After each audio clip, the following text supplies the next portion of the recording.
What is going on, guys? This is Anders Larsson, and today we are going to dive into the C files module, and I'm gonna recreate it from scratch. So this is my web server, enginator.club. You can run your own web server, super easy, but make sure it has cPanel. In cPanel you will find Softaculous.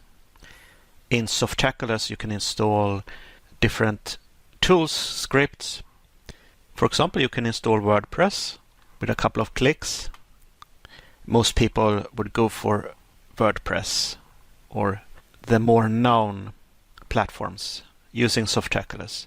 But did you know that there are a category called social media in Softaculous? So in that category you have different frameworks or platforms that you can install on your web server. So one of these platforms are HumHub, and HumHub is an open source server software. If you are a company and you hire a web developer or you have a web developing team, you can actually install HumHub on your server and have a platform for customers to communicate, to get help, and they can also help each other. If you are a digital marketer like me, you can tell or recommend your subscribers to install a community. Instead of having a Facebook group, you can use HumHub, because most people know that Facebook bans accounts. Previously it was mostly the spammers that got their account banned, but more and more legit accounts, legit companies get banned. My account got recently banned on Facebook, and all I did was I promoted my best videos, added them to my Facebook account.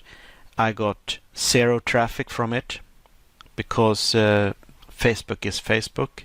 I have no clue why I got no traffic. I was hoping that I would get someone to visit my Facebook group, but I think Facebook maybe ghost banned it. I don't know. Or maybe when I did Facebook advertising, I tried that. I invested $100 and got one click. And then I got a notification from Facebook that we require you to pay $50 for a qualification or to check, security check. And I thought I would never do Facebook ads again, and I didn't pay those $50, and maybe they punished me for that. I don't know. So I have been doing research. I have a tool or script that monitors or analyzes new websites on Google to see which websites actually get traffic, a large amount of traffic in a short time, and they create their website in a special way.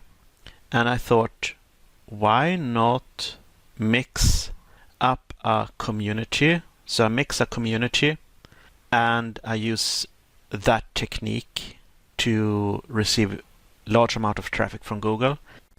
So this is what I'm planning to do. My end goal is to create a module that do that, but before that I need to learn how HumHub works. By the way, because I'm a digital marketer, this is a digital marketing channel, and I just temporarily have this moment where I create modules for HumHub, which means a lot of programming. This doesn't intrigue my audience because my audience is interested in digital marketing. But what intrigues my audience is a solution that generates traffic, because a lot of people, I would say 98% of people struggle with that, with the traffic problem. Another thing is, why do I create videos about programming modules or plugins for HumHub? Why not just do it and then upload it to GitHub? Well, the reason is because I'm a digital marketer. I have learned stuff. I have learned that if you want to build your brand, you basically need to create videos and help people. Have you ever created a project, uploaded it on GitHub, and then linked it on your social media channel, and you got literally zero traffic from it? Nobody interested, nobody sending you a comment, and you feel like, well, I'm never gonna create another project again because nobody is interested. In the beginning you have all that energy and you put so much work into whatever you want to create. You think that, or you expect that people will be very excited, and maybe you did a research that your solution will absolutely help people. They have a big problem and your software solved that problem. And then the sad things happen, that nobody visits, nobody download your software or install it, nobody comes to your website. It is like hanging your project in a very fragile thread or a very thin thread and nobody finds it. It's like finding a needle in a haystack. There are two things missing. The first one is the communication part, and the second part is building a brand. What do you mean by building a brand? Well, the brand part is basically letting people know that you exist, that you have this software. The communication part will take care of building your brand, so it's pretty easy. All you have to do is start to communicate with people, start to help them, give a reason to recommend your product, because otherwise we are just sitting and waiting and waiting and waiting for things to pick up, and it probably will never pick up because of the needle in a haystack problem. If you go to humhub.com, this is the official website for the open source HumHub software, and here you can find help and support. Some of the help is about developing modules. So I created a thread and asked if I could upload modules, if I could upload tutorials about how to create modules. Alright, so I created this thread. You can go to this address, then you click development, because I had some problem with expanding all comments, but that it solved the situation when I accessed the space development or development space. So you can see here's my post and the responses. Here's another post about something else. But if you want to see all comments, then you click show previous 6 comments, and then you get all my videos that I uploaded. But what I recommend everyone to do is to actually record videos of what you're doing when you develop something and make tutorials from it, because then you can upload small tutorials and ask people what they think about it, if they can come with advice how to improve. So first I thought they suggested to add it on a wiki page, and I hope I could use both, add it on a wiki page and add new videos in the spaces where people are active, so that I get more engagement and help. For example, Felix wrote that I should add chapters, and I didn't think about that before. I didn't thought about that. So that is a good suggestion. I would probably not have someone giving help if it is only on a wiki page, unless I'm very lucky that someone visits and check out my video. I don't know. Anyway, let's dive into C files. And this is my server. I don't have any modules installed, so you can't see any modules here listed. You can see these two buttons. They take you to the same place. So visit Marketplace, and then you search for C files, or you can alternatively look for all modules, and you will eventually find C files here. So files, streamline file management across your network and enhance efficiency. So I'm dependent that ChatGPT can fit all the files in one post, because otherwise it will not find it if you split it. So this is almost 3 megabyte, and this will absolutely not fit in ChatGPT. So what I had to do is to remove about 70%. Actually, it is much more. You can see here that it is 74 kilobytes. So I removed a lot, but still ChatGPT is very happy, and I hope that ChatGPT can fix the missing files. Maybe we end up with a module that do the same, but it is much smaller. I asked ChatGPT to create 20 stages. I had 10 before, so now we are up in 20 stages, and every stage will show something educational, a visible change in the HumHub platform with the module loaded. So stage 1 is actually all this, listing all the stages, and stage 2 is module initialization. Pronounce initialization. Initialization. What the hell? Initialization. Initialization. Initialization. Trust me, I will pronounce it wrong the next time I say initialization. So what I do, I copy the instruction with module initialization and paste it. I paste it here, and it will generate the code. Come on, ChatGPT, be nice. Alright, this is stage 1, and these are the folders ChatGPT want me to create, and for some reason it named the module or plugin my module, but I want it to be named C files. So let's try this. So I use a web drive or FTP drive, meaning that I can browse folders in Windows, and it is connected to FTP.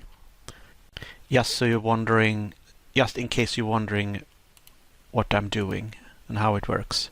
So C files is the name of the plugin or module. Let's just do the necessary files first. Module.json. This is the information that you put that will be associated with the module. Basically metadata. Here's the metadata. So I just paste the information in module.json. So in the config.php you can define event handlers. This is a config.php that ChatGPT generated.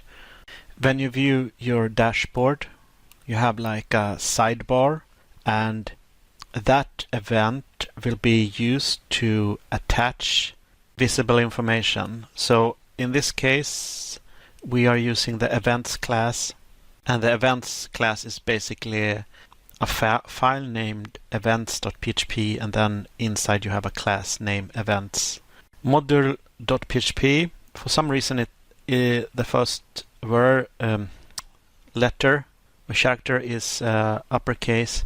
By the way, I forgot, the FTP drive is called Mountain Duck, and I recommend it because, well, it's not free, but it doesn't have any subscription cost on it. It is just one time, and it's not expensive at all. And now we are not gonna use widgets, but content container. So the previous module that we created uses widgets. I think we are gonna use widgets later on, but now we use content container module. We might get a problem because ChatGPT didn't generate the event file, but let's try it anyway. So refresh, see if we get an error. No. And then administration and modules, and here it is. So that worked. So that was stage 2, and now we're going to work with stage 3. So I tell ChatGPT to use error log instead. So in this stage it is nothing really important, just more information here and a bunch of error logs and log enable and log disable. So enable when the module gets enabled, and disable when the module gets disabled. Remember we talked about cPanel. cPanel has a file manager. In the domain installation we have a root, and in the root you get the error log. You can right click and then edit. And this was the previous module, logs from the previous module. So I clean it and click save. So if we click refresh, it is still, but it should see some more information. See the error log. We have module initialized. Wait a minute, I think I'm a bit slow. Refresh and enable. So now this is enabled. And refresh. Here we have module enabled. So ChatGPT tells me that I should see an option to see more details, but I can't see it. And then it tells me that I might need to flush the cache.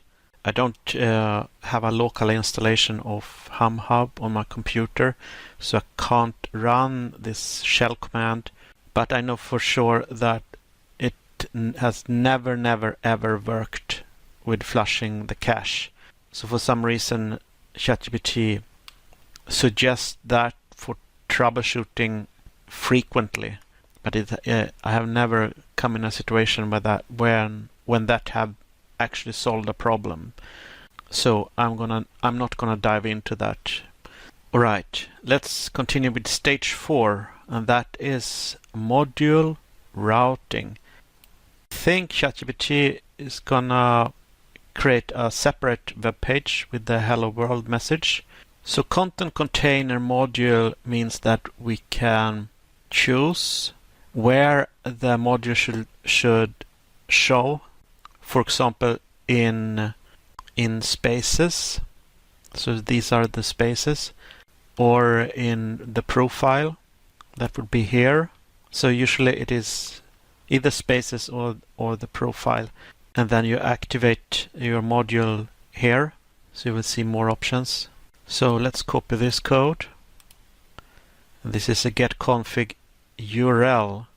So does this mean that we use URL manager rules? I know that the ID is used in the URL paths. Okay, check this out. Now we need to create a folder named controllers, and then default controller.php. And I remember in the previous tutorial we learned that things before controller matters in how we connect. So just keep this in mind. Here we have the documentation. We are working with controllers. Controllers are responsible for processing requests and generating responses. The request data passes to models, and I think the module, if I remember it correctly, it is the business logic.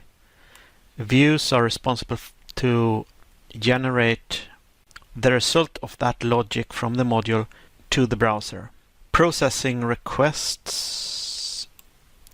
I see that as when you submit a form, you can use post and you can use get, but it also is a command called request, which is both post and get, if I remember correctly.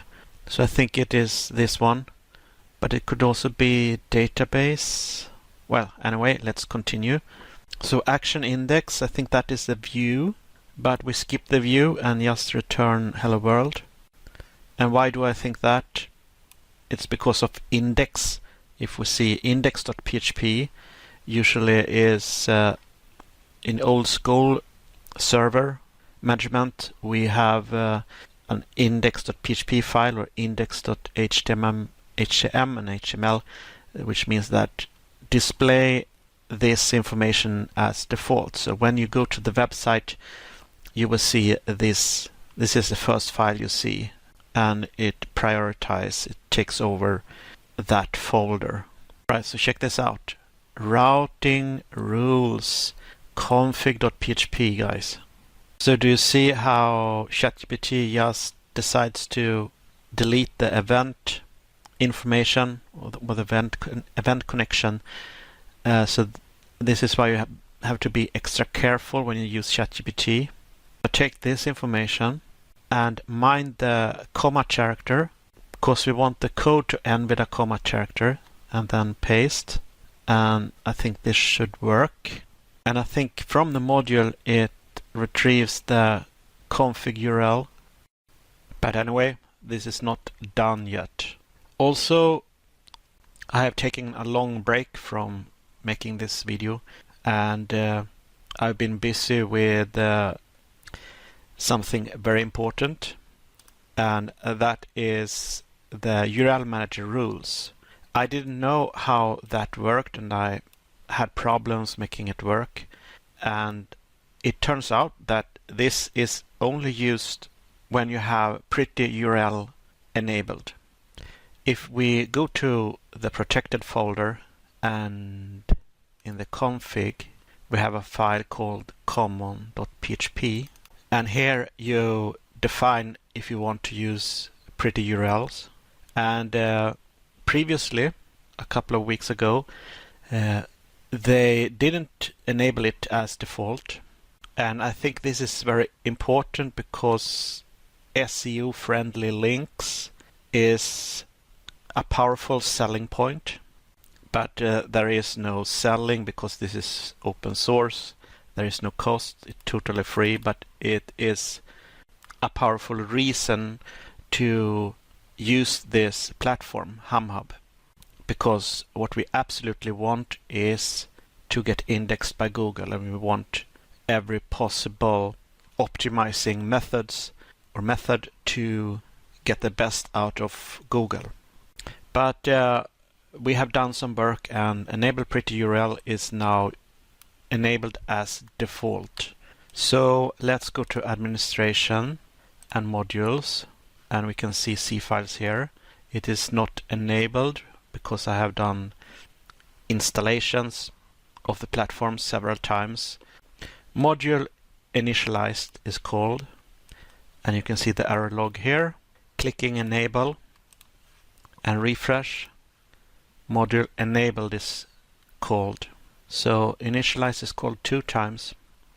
Now check this out. I refreshed and the config button is gone, and this is because I disabled this function. So this small code part will, in fact, if we refresh the page, display a configure button, and that will connect you to C files admin if you check at the bottom left. Alright, so now I'm gonna work with stage 5. By the way, I need to test this before we continue. C files should call the default controller. So if I type enginator.club/C files, what do we get? Hello world, guys. So this works. So we are gonna create browse controller.php in controllers, and this controller will handle requests for browsing files in your C file module.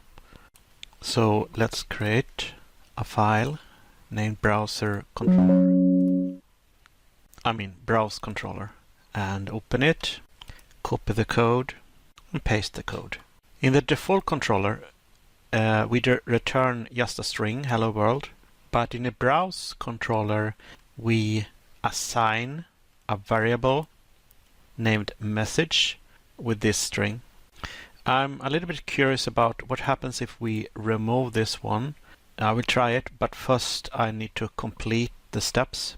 So I think as soon as we use render, there is a view file that is going to be necessary. So this is interesting. I think I know how this connects. So one thing that I learned is that the string before controller matters. So we have browse, and how it connects and finds the correct views is it will make a lookup in the folder for a folder named views. Then it will search all the views files for a string that match browse. And if it matches browse, it will know that the index.php file is where this variable will go and where it will connect. So it connects to this index.php file. So views and views, browse, and we have browse, and index.php, and we have index.php. I'm going to paste the code, and remember, in the browse controller, this is a variable that we assign. In index.php, here we have the variable. One important note, I think, is that we might want to use this helper HTML to make things more secure, especially if we handle form data. For example, if you don't take care of it, hackers can use Kung Fu form queries to hook into database manipulation. So by cleaning the form submit data, we can clean up any malformed code submission. Basically, hackers can't do any Kung Fu tricks anymore. So I think this one is the line ChatGPT decided to add. So let's add it here. Now it's time to test it out. And first, maybe we need to refresh to check that everything works. And then C files, browse, and enter. And it works. Nice. By the way, I want to test this as well. So this is the path it is actually redirecting to, and it is the same. Awesome. I want to test to remove this one to see what happens, just so we can learn something from it. If we click refresh, we get, well, it works anyway. I asked ChatGPT why it works without using use YII, and there is a global access if you use backslash, and if you use a global access, you don't need this one. It is also that many components automatically reference YII internally. So I suspect that if it doesn't, then we can get into problems. Here is a little bit of the error log, so we can see that browser controlled accessed. And this is from this line. All right, I think we are ready for the next stage. Stage 6, and we are integrating the module menu in spaces and profiles. So guys, I got into a lot of problems because I did a recording on stage 6 and I was stuck for a very long time trying to solve the problem. So I made a video about it. Avoid these two fatal pitfalls in HumHub module development. and it has this thumbnail. So you know what I dealt with. It was a really hard to find bug or problem that I had. So if we scroll up before stage 6, you can see that I had this event, and that has been carried on in this video until this moment, but we have not connected it. So here we have the event, and if we check stage 6, we need to create the events file, and it doesn't include that event. It doesn't include on dashboard init. So I have added it to events.php, and what I want is to receive this message, but I only get module initialized, and that is this one in the module.php, but I want this to be called. So the problem is dashboard sidebar does not exist. So if you check this line, you can see that we have all these folders to go through to find the class. So we have to manually search for what did ChatGPT actually mean.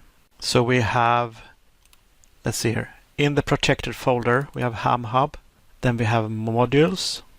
So HumHub modules dashboard widgets. HumHub modules dashboard widgets, and it was not this file, but it was sidebar.php. So then why not remove dashboard and use it like this, and it will call on dashboard init in events.php located in C files. So let's first click modules, because this is what the video was with the hard to find bug, that I can't refresh the page like this, reload this page, but I need to click here, and of course I need to enable it, and now it is enabled. So let's click dashboard, and hopefully we will find something here. If we reload, module enabled, module initialized on dashboard init. So that works. So you might think that, well, the module was not enabled, so this is why it didn't work. And to answer that, I will go back to dashboard sidebar and save it. So that could cause an error, but I don't think so. Administration, modules. So the reason I go into modules is to check if the file vanishes if I click modules. Again, I can't click refresh here. I need to click modules so that it goes through the right event section. I mean sequence, the right event sequence. So that works. And of course I need to remove everything. Click save. And if I click refresh, nothing here. Go here, go to dashboard, and now go back here and refresh. So when I click refresh now, it is empty, and that is because we are not in the administrative module section, but we are on the dashboard, and the dashboard event didn't trigger. But if we go to modules, we should see events flowing in and module initialized, but not the on dashboard init. C files on dashboard init, not that one. In order to make that work, we need to remove dashboard. So now that one works. So let's figure this one out. On space menu init.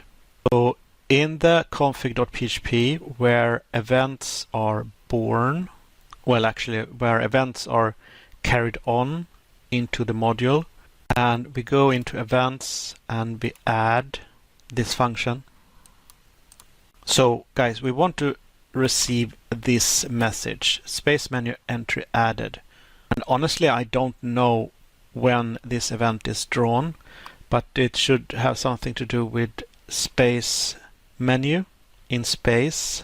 So we could actually step into a problem because space need a second activation. So basically we need to go into which space we want to have this activated. And then you go into administrative tool on that space. But let's take one step at a time and see what happens. So first verify that the module is working. Click modules and it didn't vanish, so it is working fine. And then I guess we go to spaces and perhaps welcome space. So here we see an internal server error occurred. Let's see if we get some input here. Nope.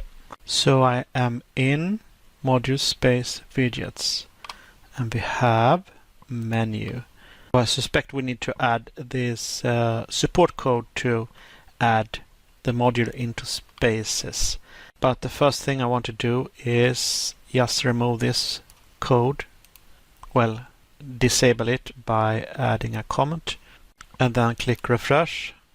So now that works. So did the event connect on space menu init? Refresh. Yes, it connected.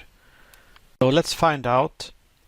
If we go into modules, so we are in the space, in a space called welcome space, and you go into this gearbox and click modules, and we can see that there are no modules available for this space. But if we add support code to make that work, so we can see that it returns what it allows, what it enables. So it returns that we want to use it in the space class and that we want to use it in the user class. And by doing that, we can click refresh and it will pop up here. And now we click enable and it is enabled in welcome space.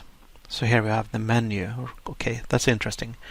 So now we go back to events and enable this code again and see if HumHub likes it better. But actually I don't think it will work, because if we disable the module, then wouldn't we be back to pretty much the same position that we were before we added the support code? But anyway, let's try it out, refresh, and an internal server error occurred. So I did what I learned from ChatGPT about the global, using a global variable or global class. So if we make a backslash, then it loads the page. About this one, right? Space menu entry added, cleared it, saved it, and refresh. Oh guys, notice we have C files here. So that is cool. Check the error log and we have space menu entry added. And according to ChatGPT, if we remove it back and add use YII like this, it will be used globally and save. So then I don't need the backslash, and I pray this works. Yes, it does. And we need to check that the module is actually working, because this is no guarantee. We need to go to administration and click modules and see that it still lists here in the module administration. Because it could very well be that, well, we work in welcome space and you see this C files, but something is wrong in the module. And so it's very dangerous, because we can still work on the code and it may still work, but well, it may still work and it may reflect changes, but it is a deeper error that might bite us in the butt, because we have done so many changes. So let's copy these two events. So one in the profile and top menu. So if we click refresh, can you see any more C files here? No? What does the top menu mean? Oh, sorry. We need to connect the events, of course. So in the config, let's enable these two and click refresh and well, space, check people, dashboard. Isn't the top menu this row, my profile, and profile menu we can't see. So we should see these events, profile menu. Oh, okay. Profile menu entry added, top menu entry added, and previous we had space menu entry added, refresh. So we have space, only space. But wait a minute, shouldn't we add the module in profile? So this is a profile. How does this work? Maybe it has something to do with caching. So if we click modules, it will draw the event, the correct event sequence. So maybe that was the reason, because now we have C files here. If you check David Roberts, unless, let's see here, if I go my profile here, well, I have C files in the profile menu. So that would mean that if we remove this code, comment add. So the theory is that the plugin is cached. So when the plugin is cached, it will read from the cache and not from the module. So if we reload this page, C files should still exist, even if we remove the code that creates the menu. So if we reload this page, oh, okay. So that theory is garbage. Oh, check this out. Now we have C files in the menu here. So let's check one more thing. Administration, the correct events is drawn by clicking modules. It read this, then we go back to users. It is gone here. Then we enable it. Enable by remove. And we click save. And then instead of clicking refresh, we go to my profile. Okay, so it is here. And if we click it, it takes us to the browse controller. But anyway, this could be a really hard bug to find. So when you don't see anything here, you simply go to administration and click modules so the correct event is drawn, and then you might see it. Alright, so one thing that we need to do now is to update ChatGPT, because it did some errors. It forgot, for example, on dashboard init, and it forgot to add use YII. If you use Explorer integrated FTP drive, like Mountain Duck, then you can run normal batch files like you would do in Explorer, Windows Explorer. So ChatGPT created a batch file called dump all files.bat, and by pasting the file to the FTP drive, I can double click it and it will list all files in the project. So all I have to do is select, copy, and then paste it. So this is what I do. I tell ChatGPT what it did wrong, and then I add the code and submit. Also added this information because ChatGPT recommended me to flush the cache. Basically, the cache is located in the protected folder and runtime, and here we have the cache. So you just remove everything, but I suspect that the cache is updated if you click modules in the administration menu. And do not refresh this page, but click modules, because if you check at the bottom left, you can see that it goes to admin module, and when you click it, it redirects to admin module list. So I said I stepped into the issue with the menus and such not getting updated. And then I click the modules in the administration page, and it worked. I think we are ready with stage 7, and here we are gonna create a basic database setup with tables that is required for files and folders, and ensure migration scripts are in place. Let's see what ChatGPT is telling me. So now I sense that ChatGPT is deviating from what is logical, because well, it is supposed to be a module and everything should be run from the module.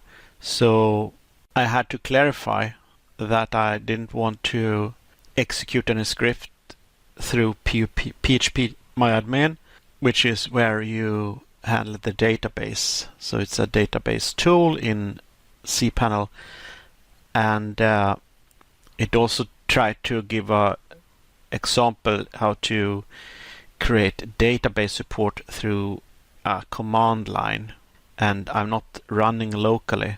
So there are these migration scripts that I totally have not seen before, and I thought that this name is a little bit strange. Why is there a bunch of numbers and zeros and such?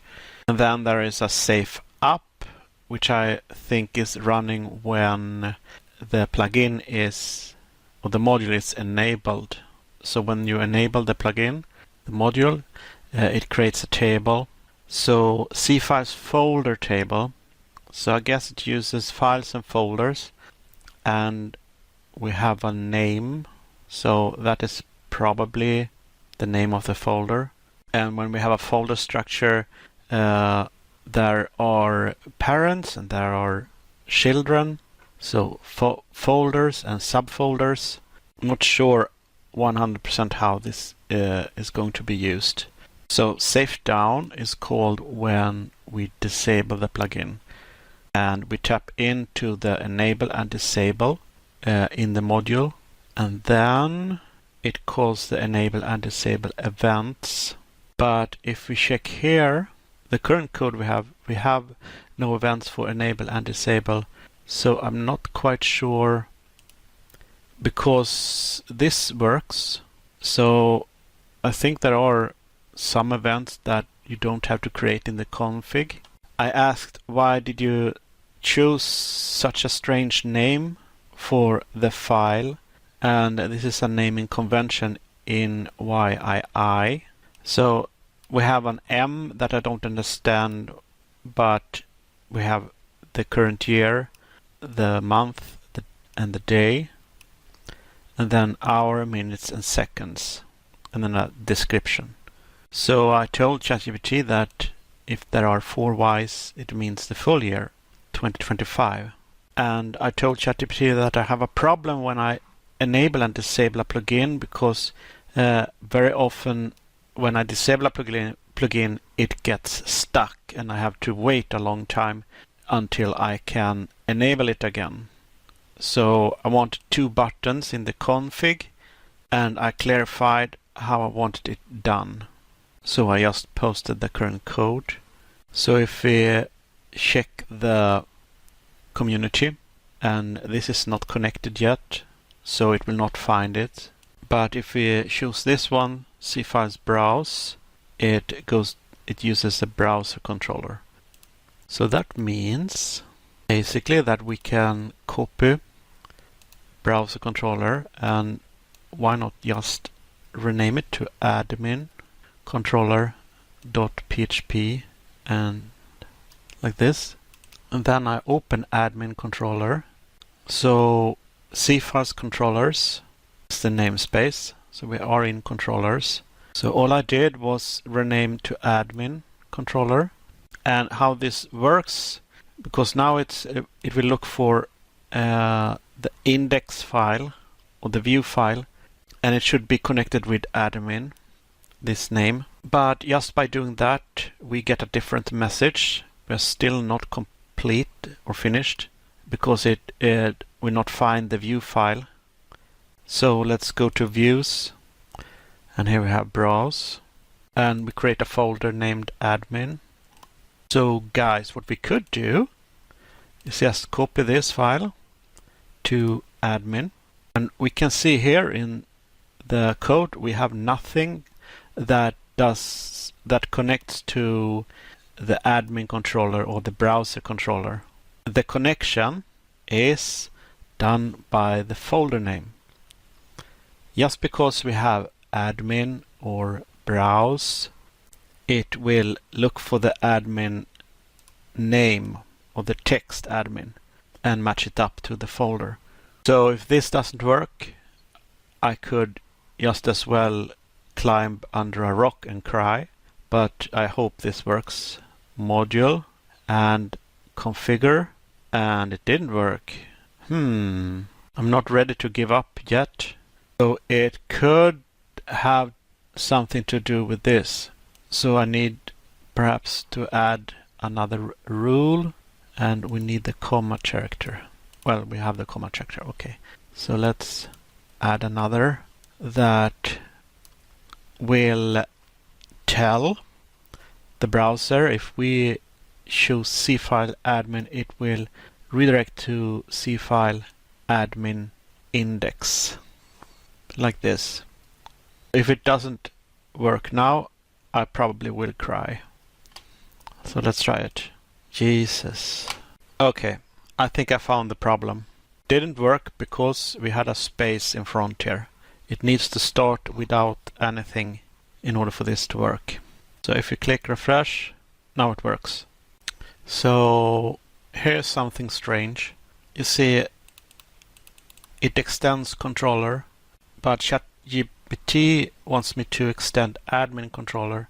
Admin controller located under module admin components admin controller.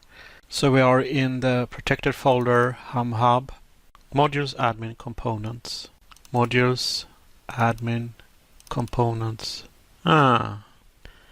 Just as I suspected. So I think we need to change this line, and this should go like this. Remove this one. So I wonder if this breaks the code. So modules, this works. Configure, and we have an error. So let's see if we can connect this. So I thought it was too much code at once because it got too complicated too fast. So we are first just gonna focus on the buttons, and we have this code, and ChatGPT suggested YI helpers URL, and how this connect I have no idea, but we need to update the view file, and here we have the view file. So C files, views, admin, index, and paste the old file and replace this. So let's refresh. Alright, that's interesting. And if we click install database, it will not suggest an URL in the bottom left, but clicking this takes us to page not found. Okay, so we are creating two new views, but first we need these two functions, and these are going to be dummy functions for now. So it need YI web response and YII. Let's update the index.php file. So this is before and this is after, and refresh. Okay, so we have install database, remove database. If we click install database, it sends a pop-up message, and we click OK, remove database, OK. So that's interesting. Okay, so it redirects back to cfiles admin, but I didn't get this right. So ChatGPT suggests that I need to explicitly render them, and here we have get flash success. So here we have it sets flash success, sets flash warning.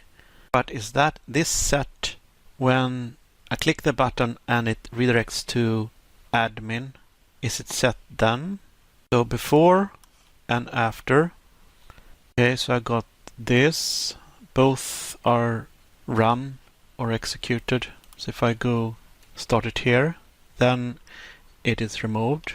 And if I click install, okay, and I got the message, remove, okay. Okay, so I think this is a run after it is redirected back to admin.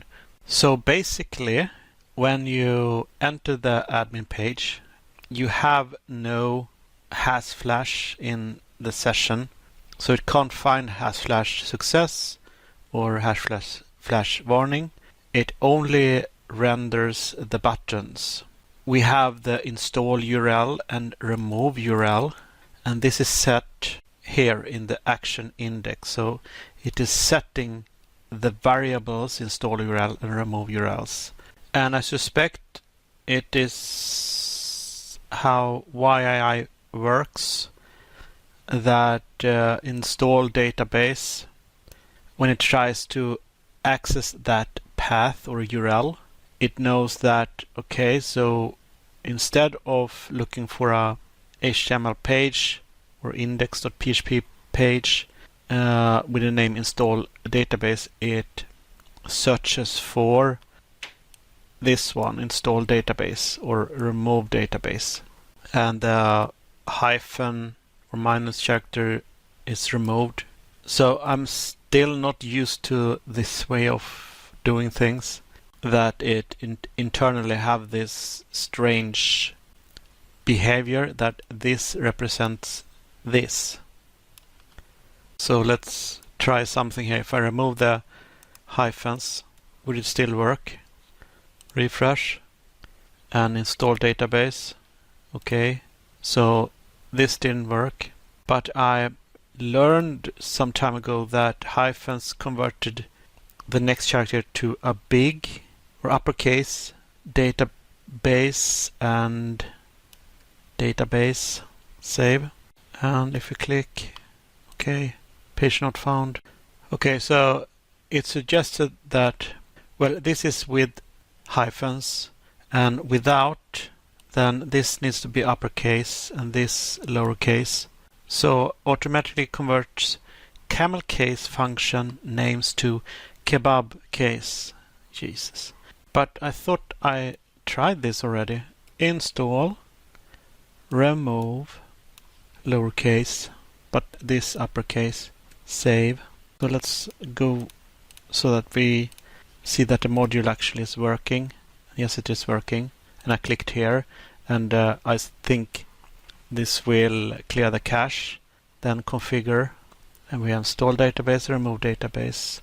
And if we click install database, okay. So that didn't work.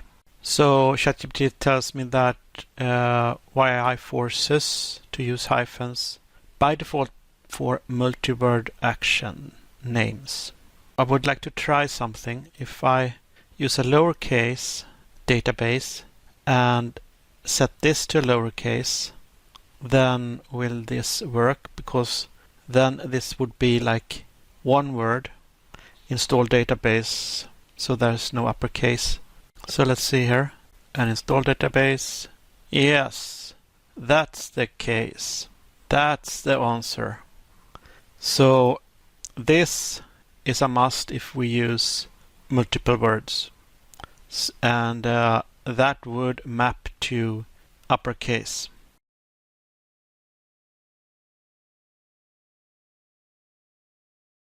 Alright, so I asked ChatGPT to create 5 small steps for stage 7 and continue from what we currently have.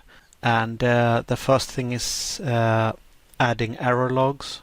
And we test that we get log information. So basically what we need to do is to clean this, save changes, open C files admin, refresh this log. Okay, module initialized, top menu entry added, then install database, okay, remove database, okay, and refresh, and removed, install. Step 3, add migration file. So that would be a migrations folder, and let's create it. In the migrations folder we add this file and rename this. Yes. So I have opened the migrations file and copy everything. Let's verify the use path. So that is HumHub, components, migration, and here we have migration. So basically it creates a table with these columns, primary key, and making sure that we have a string and not null. Also when it was created, then it should drop the table and we don't want it anymore. Let's edit the admin controller, and I add this class. Let's add this to action install database and this to action remove database and save. So what we need to do first is to open POP-MyAdmin. So let's go to database. Here we have database, PHP-MyAdmin. So this is the database, the different tables. So let's open this one and click install database. Database installed successfully. So if we click refresh, we have our table here. Name path. I don't think stage 7 is complete, even if it says so, because the migration file was a bit different in the beginning. Alright, so save up. Well, first we need to remove the table. So this needs to be removed, and it should do that if we click this remove database button. Okay, and let's refresh, and it's gone. Good. Copy save up and save down. So it will remove foreign key, drop foreign key, drop table, 2 tables created, migration, and paste. Alright, so let's see what it does. Right, refresh and install database. Okay, so that went through. Nice. Running install database, running database migration complete. So it will load the index first. Okay, running install database migration. So this one is running first, and it creates a class for the migration file. It calls the save up function. The save up function is called. It add this log, running database migration save up, running database migration save up. It creates this table. Not sure what the percent does. I'm not sure about this, but we can check the POP-MyAdmin. So it creates this table with primary key and string, name, parent ID integer, default value null, created at current timestamp. So let's just see what the database have. And we click refresh. We have cfiles file, cfiles folder, and browse. It's empty. Cfiles folder, and here's nothing in it. So I wrote the purpose of foreign key, and that is to set up a rule that folder ID exists in cfiles folder ID. And this is to prevent orphaned files that has no folder to it. But anyway, this is pretty much stage 7. To be honest, I thought that stage 7 would give me much more trouble, but ChatGPT actually predicted things pretty well and created quality code, and that is nice, I think. Alright, so let's do stage 8. Implementing folder structure introduce a system for managing folders within the module. And now we are so far down in the session that I fear that ChatGPT will wander off or lose focus. So I always paste all the files that I have so that ChatGPT knows what to do. Something I worry about is when there is so much code that it will not fit when I paste it. But I think it will work anyway. So this is funny because when we was working with databases, I asked ChatGPT to make it into smaller steps because there was too much code. So I felt uncomfortable working with that much code at once, partly because if there are too much code without any visual change, so we can't see what the code actually does because everything works behind the scenes on the server. I asked ChatGPT to make it into smaller stages with like hello world demo samples. So ChatGPT remembered this and it wanted to create steps. So I decided to go along with that. I think this is actually a great thing. And now we have the problem that every step that is done, it is possible that it is no visual change. So I want the visual change to make the video more educational. So I asked ChatGPT first how many steps. So there are 6 steps, and I wanted to change it so that there is a visual difference on the web page for every step. And now we are working with that. So step 1, show a static list of demo folders. So let's update the browse controller. So the browse controller, if you remember, it will assign a variable called message and use this variable in the view. So now we're going to change this, and it will create an array with documents, first item, photos, second item, and the third item is going to be videos. This array is going to be sent to a variable called folders that is going to be accessible on the view. Right, copy the code. So in order to access the views, we have to go to views and then browse for browse controller, and we open index. So let's replace this. Basically what it's going to do is have a title, well, not header, a header, cfiles browse, and then under that header there's going to be a paragraph, here are your folders, and then it is going to create a list. So this is going to be the list, and then we are going to tap into PHP, so the server is going to generate all the list items. So here we have a for each loop that is going to loop through the folders we created on the controller. So there were 3 different folders. So it's going to loop 3 times and it's going to create a list item.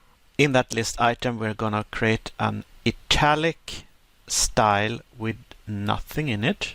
So there is nothing in here. So I don't know what that is going to do, but I suspect that we could probably fix the code. But let's see how it looks if we run this. So that was step 2, update index view. And now it's gonna show the results. And actually, will it actually show folder icons? I wonder because, oh, I think I see now. I think it will actually print the folder icon. Or will it? Maybe there needs to be a space in order to do that. I'm very intrigued. So let's check cfiles browse. So let's click cfiles and see what happens. Alright. And indeed it prints the folders. I'm sorry guys, I just have to test this. It's simply an itch that I need to handle. Will it make any difference? No. Well, maybe. There is actually too close to the folder. But I don't remember if it was that before. So let's try this again. So notice the space between the folder and the name of the folder. And reload. Yes. So ChatGPT does this without any flaws. So if you guys want these yellowish type of folders, then we probably need to use HTML encoded Unicode characters. It's interesting, even if you check the DOM inspector, document object model inspector, it is encoded with so that we can't see really the code, what it is used, but it just prints the characters because everything here is Unicode. So I'm asking ChatGPT, how do you print the HTML coded Unicode character for a folder icon? So you see what I mean. So this is what we are after. So basically it suggests what we can do. So copy this and we basically replace these two lines like this. Save. 128893. Unicode character for folder or Unicode symbol. So that is 1F5CO. That is a hexadecimal number. This is very interesting. Actually, they use this as a keyword to get found on Google. So these type of keywords you typically will not find in SEMrush or other services where you can list or search for keywords. Result 128448. So it's 128193, so it's pretty close. So there are different types of folder icons. Guys, I just want to show you how it works, how if you are not that comfortable with the hexadecimal and decimal, and you see, well, this is hexadecimal and it's totally different from what ChatGPT generated. So basically what you do, you just convert a hexadecimal to a numeric, and then you paste it in here in this format, so you replace this number. I suspect that you actually can use hexadecimal. Let's see here. Yes, you can actually use it like this, so you don't have to convert it.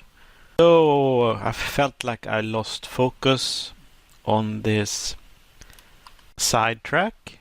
So let's see here, refresh, and we have folder icons. I think this looks much better actually. Pretty cool, isn't it? So let's continue with step 2, show real folder data from the database. Ooh, scary. And paste, run. So now we are gonna work with models. So let's see the YI framework, models. So MVC, model view controller. So it's for design pattern and separating how we code things. And the model is handling data logic and interacts with the database. So here we have the model and we have the view, data representation, dynamically rendered. Request flow. Okay, never handles data logic. So it's just for post and get, request and response. For example, remember the admin controller, how it automatically maps the function to the URL. And by doing that, we get the query functionality automatically. So that is pretty nice. So let's make a model. And I'm not talking about supermodels. That is an entirely different thing. But we are gonna create a model. So all the folders are plural. Keep that in mind. models, enter. Inside models, we create a file named folder.php. The first character is uppercase, and does it matter? I don't know, actually. So here is one thing. It asks for YII DB active record, but here we have it under components active record, and we have a components DB. No. So this is something we need to be aware of, that ChatGPT can make mistakes, or either that or I don't really understand how it works. It's under vendor vsoft v2. So vendor ye soft ye2 and db and active record, guys. That is 32 kilobyte and active record here is 8 kilobyte. So in the Y framework, it handles all the basic database interaction, but the one on HumHub, it inherits from active record on YI, but it adds HumHub specific features. So use the active record in HumHub components if you want to integrate features and have consistency in the HumHub platform. Decisions. I think we should go with the default because there is an educational benefit to use YII, the YII framework, so that I don't limit my knowledge to just HumHub. What do you guys think? What is the best strategy for the future? Right, so this is interesting.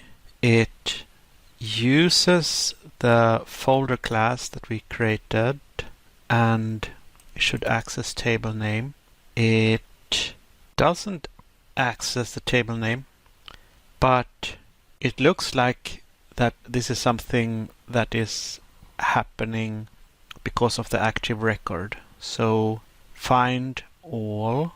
So this returns the table name. It tells active record what table name to use, and the name is cfile, cfiles folder. And if we browse phpMyAdmin, we have cfiles file here and cfiles folder.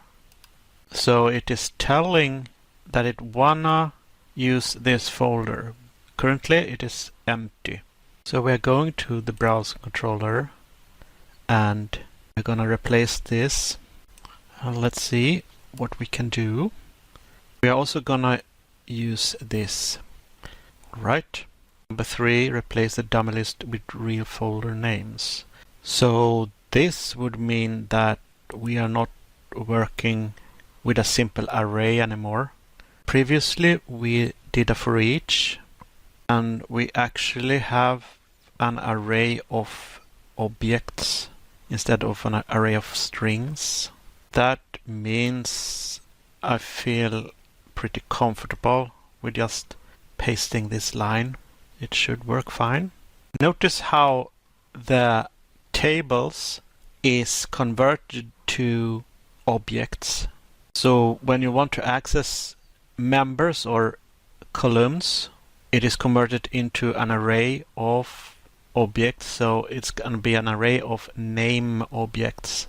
So basically what the thought is to convert things that is not normally an object into a class object. So if you, for example, work with dates, you convert the date format into an object, so you can use Boolean operators or change how it behaves by calling members to make it clearer and easier to understand. So here in the view we have an object returned that is folder, and we access the member name, and by doing that it will access the string in the object. So I think this is actually created before. It is created by this call, and here we handle the database lookup, and it creates a folders object, And the folders object is you can use it to look up all the items in it.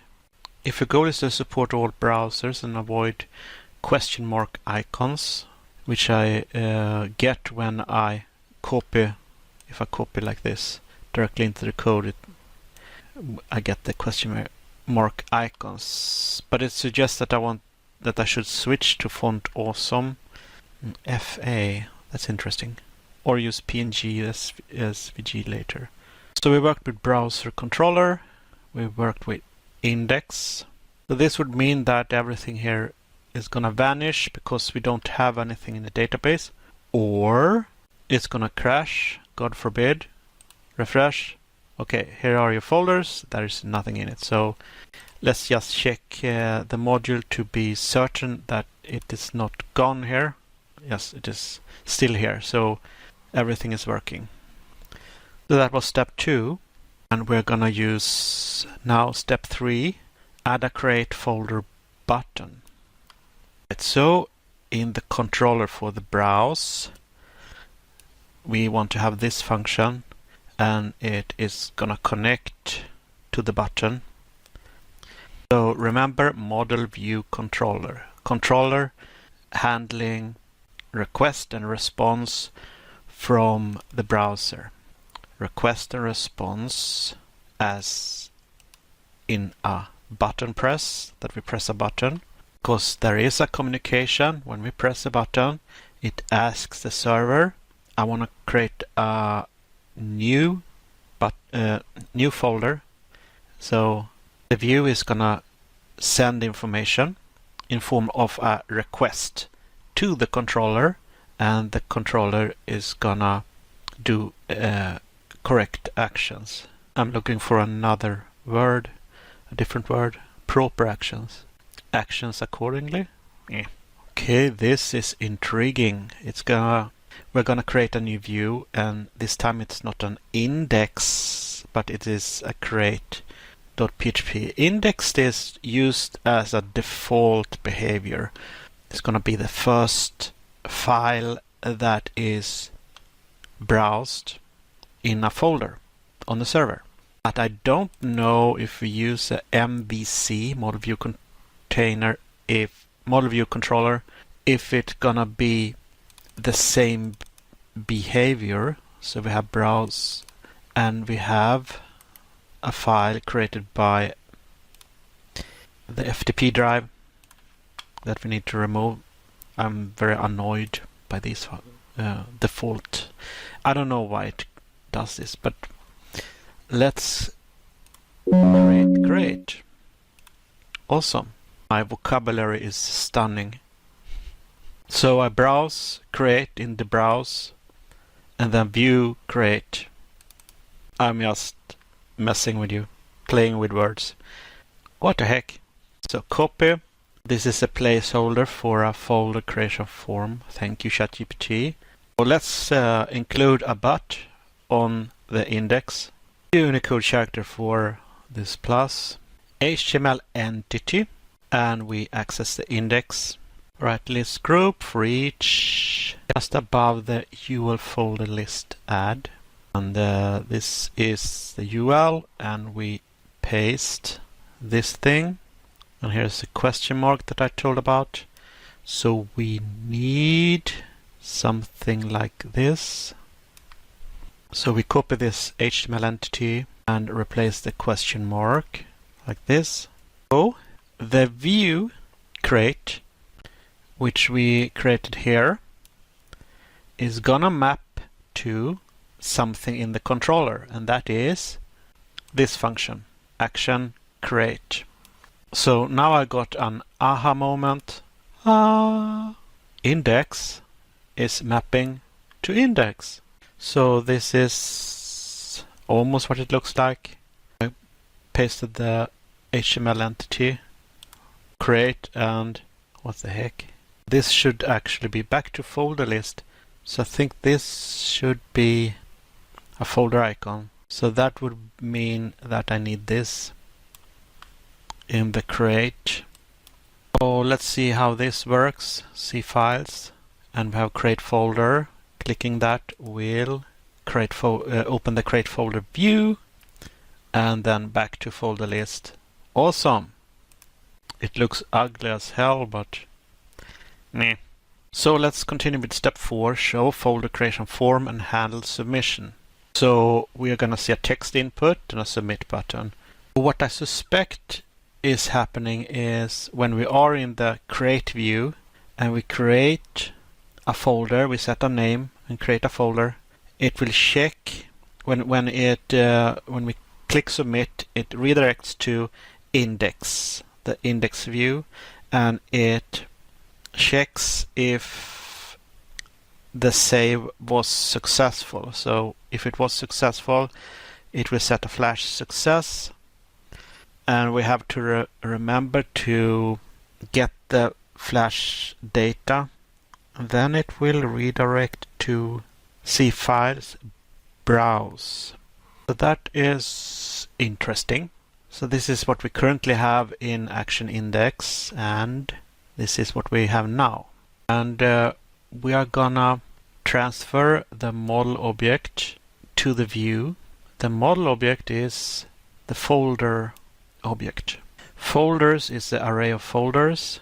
So we have an array of folders and then the folder object. But shouldn't the data handling be handled by the model class? Let's just go with it and see what happens. Here's something I don't understand. Shouldn't the form be on the create view? Okay, so here it gets the flash if it was successfully saved. Here are your folders, and it's the same here. Here are your folders. So the model was the folder object, as I talked about before. But why does it need to access it like this? What is really happening? It's a text input. I suspect that ChatGPT is gonna change things, so we are not gonna use the create view. Now it's gonna work with the folder model.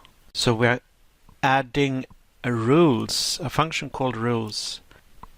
And instead of talking through SQL with SQL queries, we're talking with the database model, or with the database model, the database object. So that means that we're working with what is this? Associated array. So what I think is going on here is that we are setting rules for the field name, that it is going to be required, and the maximum number of characters is going to be 255. So I don't think we are going to need to, for example, if name is required and we don't give it a name, we just click submit, then all the error messages is going to be handled when we do the validation check. So I think the model object has also validation in it, and that is going to seep through or be revealed when we do the validation in the view, I think. You should now be able to enter name and create folders from the web UI. But how does it create? Where is the code to create the folder? It will do a model save right there. Is this done automatically? I feel it's something missing here, but let's try this. Refresh. An internal server error occurred. So I stepped back and used the previous version. So first thing first, I need to use this one. Then model equals new folder. Okay, I got no errors. Let's try this code and refresh. That worked. So here we might get an error. No errors, guys. Maybe it was only the YII. So let's do index, use the full code, and refresh. Oh, nice. Right, so let's create a folder, and let's see what happens. Folder create. Jesus. So that was saved in the database. phpMyAdmin, the awesome tool for checking the databases. Refresh. And what do we have? Nerd! Parent ID is null. which means that there is no parent. So I think this is an input field, right? So I asked ChatGPT, is this a code that tells model save to insert the content of the field name into the database table for folder using the name column? So let's see if I'm correct. So this line binds the input field to the model's name attribute. And the model is the database object for C files folder table. In the action index for browser controller, it creates a new folder object, folder model object. So this is a folder model object, and it wants to know what table name we want to use, and that is the C files folder. So when the folder model object is created, it knows, aha, we are going to work with the C files folder table. So this is how it works. Not sure if I will remember all this, but if I stay consistent with these HumHub videos, it will sit in the bone marrow, or how you say it in English. So basically I will dream, breathe and shit YII when I've done this enough times.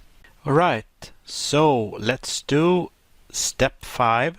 Display nested folder with indentation. So I don't know what is happening, but ChatGPT, it seems that ChatGPT is not feeling well. So now I'm trying to post the entire list. Stage 8, step 2, 3, 4, 5, and send. Let's see if it suddenly knows what to do. I know what it looks like, but I want to continue as usual for step 5. I want the code, please. So let's see if it knows what to do. Okay, I think it is back on track. This is in the browse controller. Add recursive folder tree. That is in the action index. So this is as usual. Don't think anything's changed here. So folder find order by parent ID. So it's intriguing to know how it actually will figure out how to do the indentation. So we have all folders. It is gonna call build folder tree. So it's this function. So now it's gonna be nested folders and the model. Okay, so browse controller, and let's replace all this. So we can see that here's a recursive thing going on. It will list the folders. So the first level is set to 0. And as long as the parent ID is equal the default parent ID, and I can recall that when I check the database, the grandparent or the first parent is always null. So that is set to default. So the level will be 0. And the output will be the first folder or the first folder object. Then we are going to do an array merge. And before it returns the output and merge the two arrays, it is going to do a recursive call and call this function, call itself with folders, current folder ID, and it is gonna increase the level by 1. But I don't know if this will work, because if there are more subfolders in one folder, so there are many children in one folder, when it call the build folder tree, actually maybe it works, because if it is on the same level, if it is the second child, and it assume it is level +1, but then, well, the folder ID will match, will it not? In a way, I just want to try this and see what happens. Okay, so we need to a public property. So that would go in the folder.php in the model, like this. So the folder model object access the level index.php where we list group. So that is index.php, and here we list group. So basically we can replace this one. But I wonder how a subfolder is added. So let's refresh. We have nerd. So we can create nerd2 and then we have nerd2. But we can't go into any folders. So we can't create subfolders. ChatGPT missed that support on how to create subfolders. Alright, allow numeric values. So I think the parent ID is gonna keep track on what parent folder is currently in use.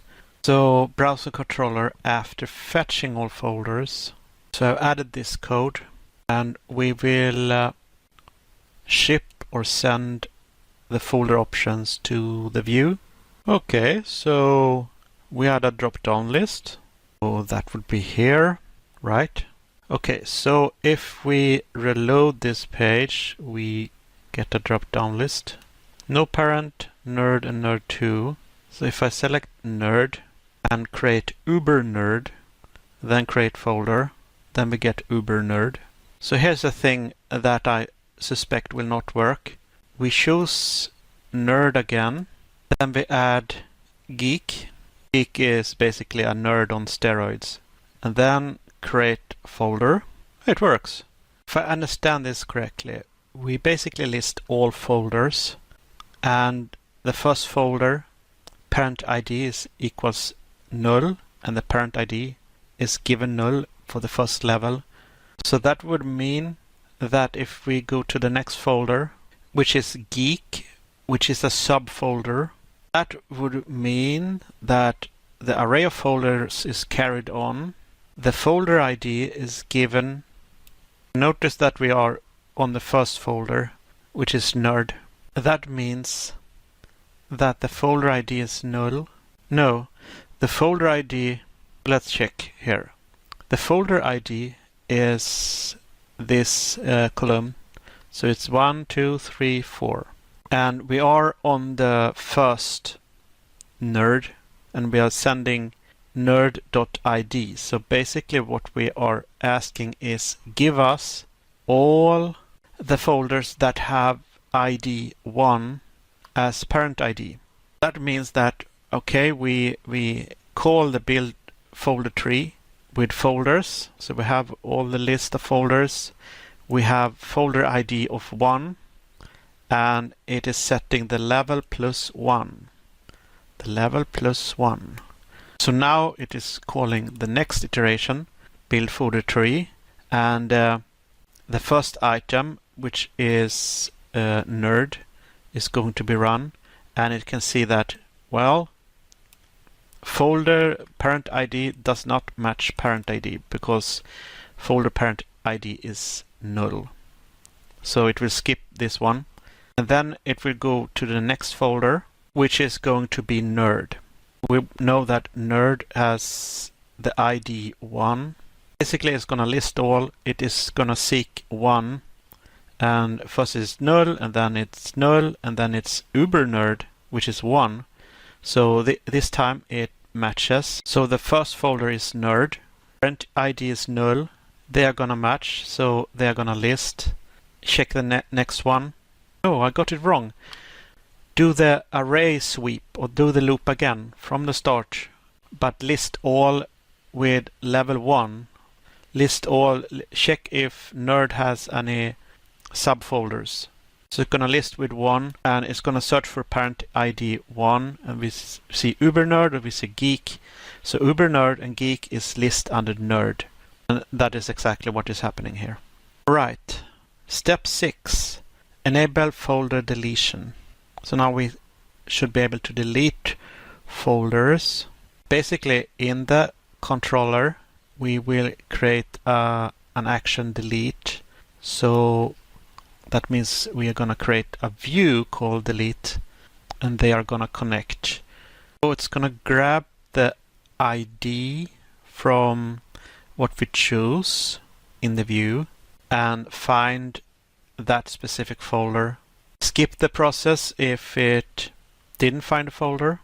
List all folders that have the current ID as the parent ID which means that it has children, cannot be deleted, and skip. Folder ID selected, run delete, set the session that it was successful, then we do a redirect with that session set. So we have the message that everything was successful and the folder was deleted.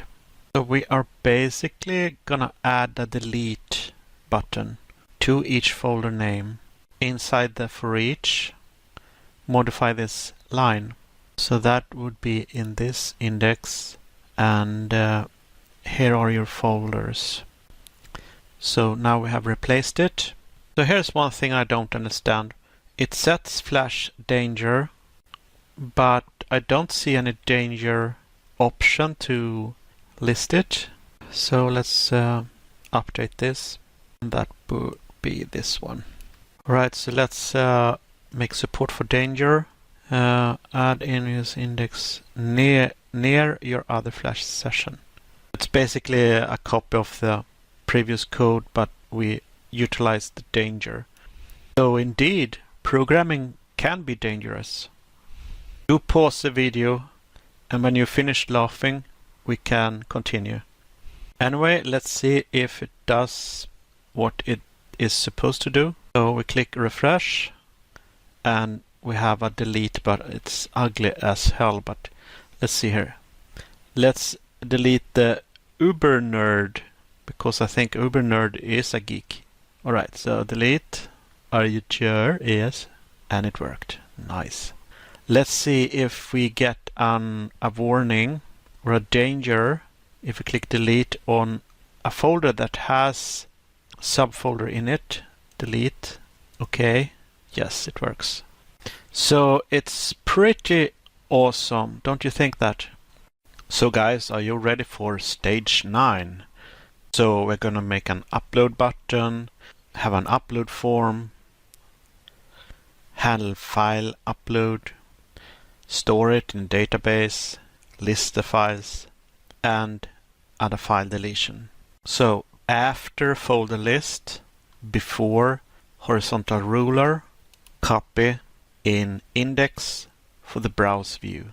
So that would be this. Before that, paste and save. Just found a method to convert Unicode to HTML entity, and you can see the mother eff.in HTML-entities. So let's replace this. Right, so let's refresh, reload the page, and here we have an upload file button. So that was pretty easy, I think. Now we are gonna show a basic file upload form. Alright, so models. We're gonna create a model file.php. So model means that we are gonna work with data, probably with the database. And paste. So here we can see that it is working with the database active record, and then a web component uploaded file. But I don't know how this connect. So let's update the browse controller. So this is our local file, and in the module access browse controller, and insert the model class for file, action index model equals new folder. We will add this. So action index model equals new folder, and insert file model new file. Right, so then update return this render. So we're gonna send the variable to the view, and I think it is this line, and here we have the render, and this takes care of assigning variables into the view.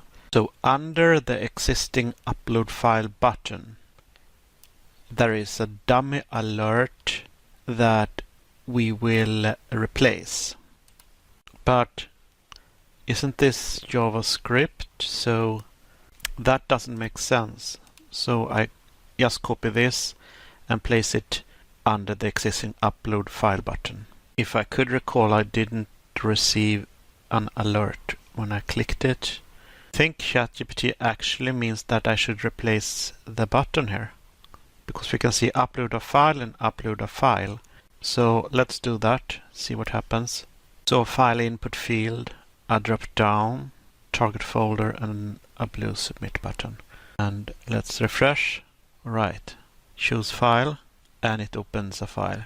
So I can recognize things when you do an upload on the server, in the server script, then the form need to be multi-part and form data. So this is not in the server script, but in the HTML, it needs to have this set as option. So why I should take care of this, I don't know exactly how it takes care of it, but we can see from the code, well, this is an input, and I think it is in a form of a button. So if we check inspect, we can see that it is an input field with the type of file, and the form is multi-part form data. So this is the options we just saw. So let's do step 3, handle upload and save to disk, plus the database, okay? Paste as plain text, enter. So the browser controller, I think we have the first one here. So this is interesting. I think this one was also used in the model. So let's see here, uploaded file and uploaded file. So it is the same. So this is also actually used not only in the model but in the browser controller. So cfiles models file, we have that already. So in the browse controller, we are gonna insert this big chunk of code right before the return when we render. So that would be this one, and paste. But this doesn't make any sense. Why creating the object 2 times? Let's see here. So is post, and we don't have any of that, what I can see. So ensure uploads directory exists. If it doesn't, it will create the directory. So I just wonder. Right, so I asked ChatGPT about this. Web root is pointing to protected web. So I think I understand actually what is happening. So if we check for HumHub and then, so this is a protected folder, but there are no web folder what I can see, and no web folder here in the main root. So the problem with that is it serves public files from the web folder, not from the protected.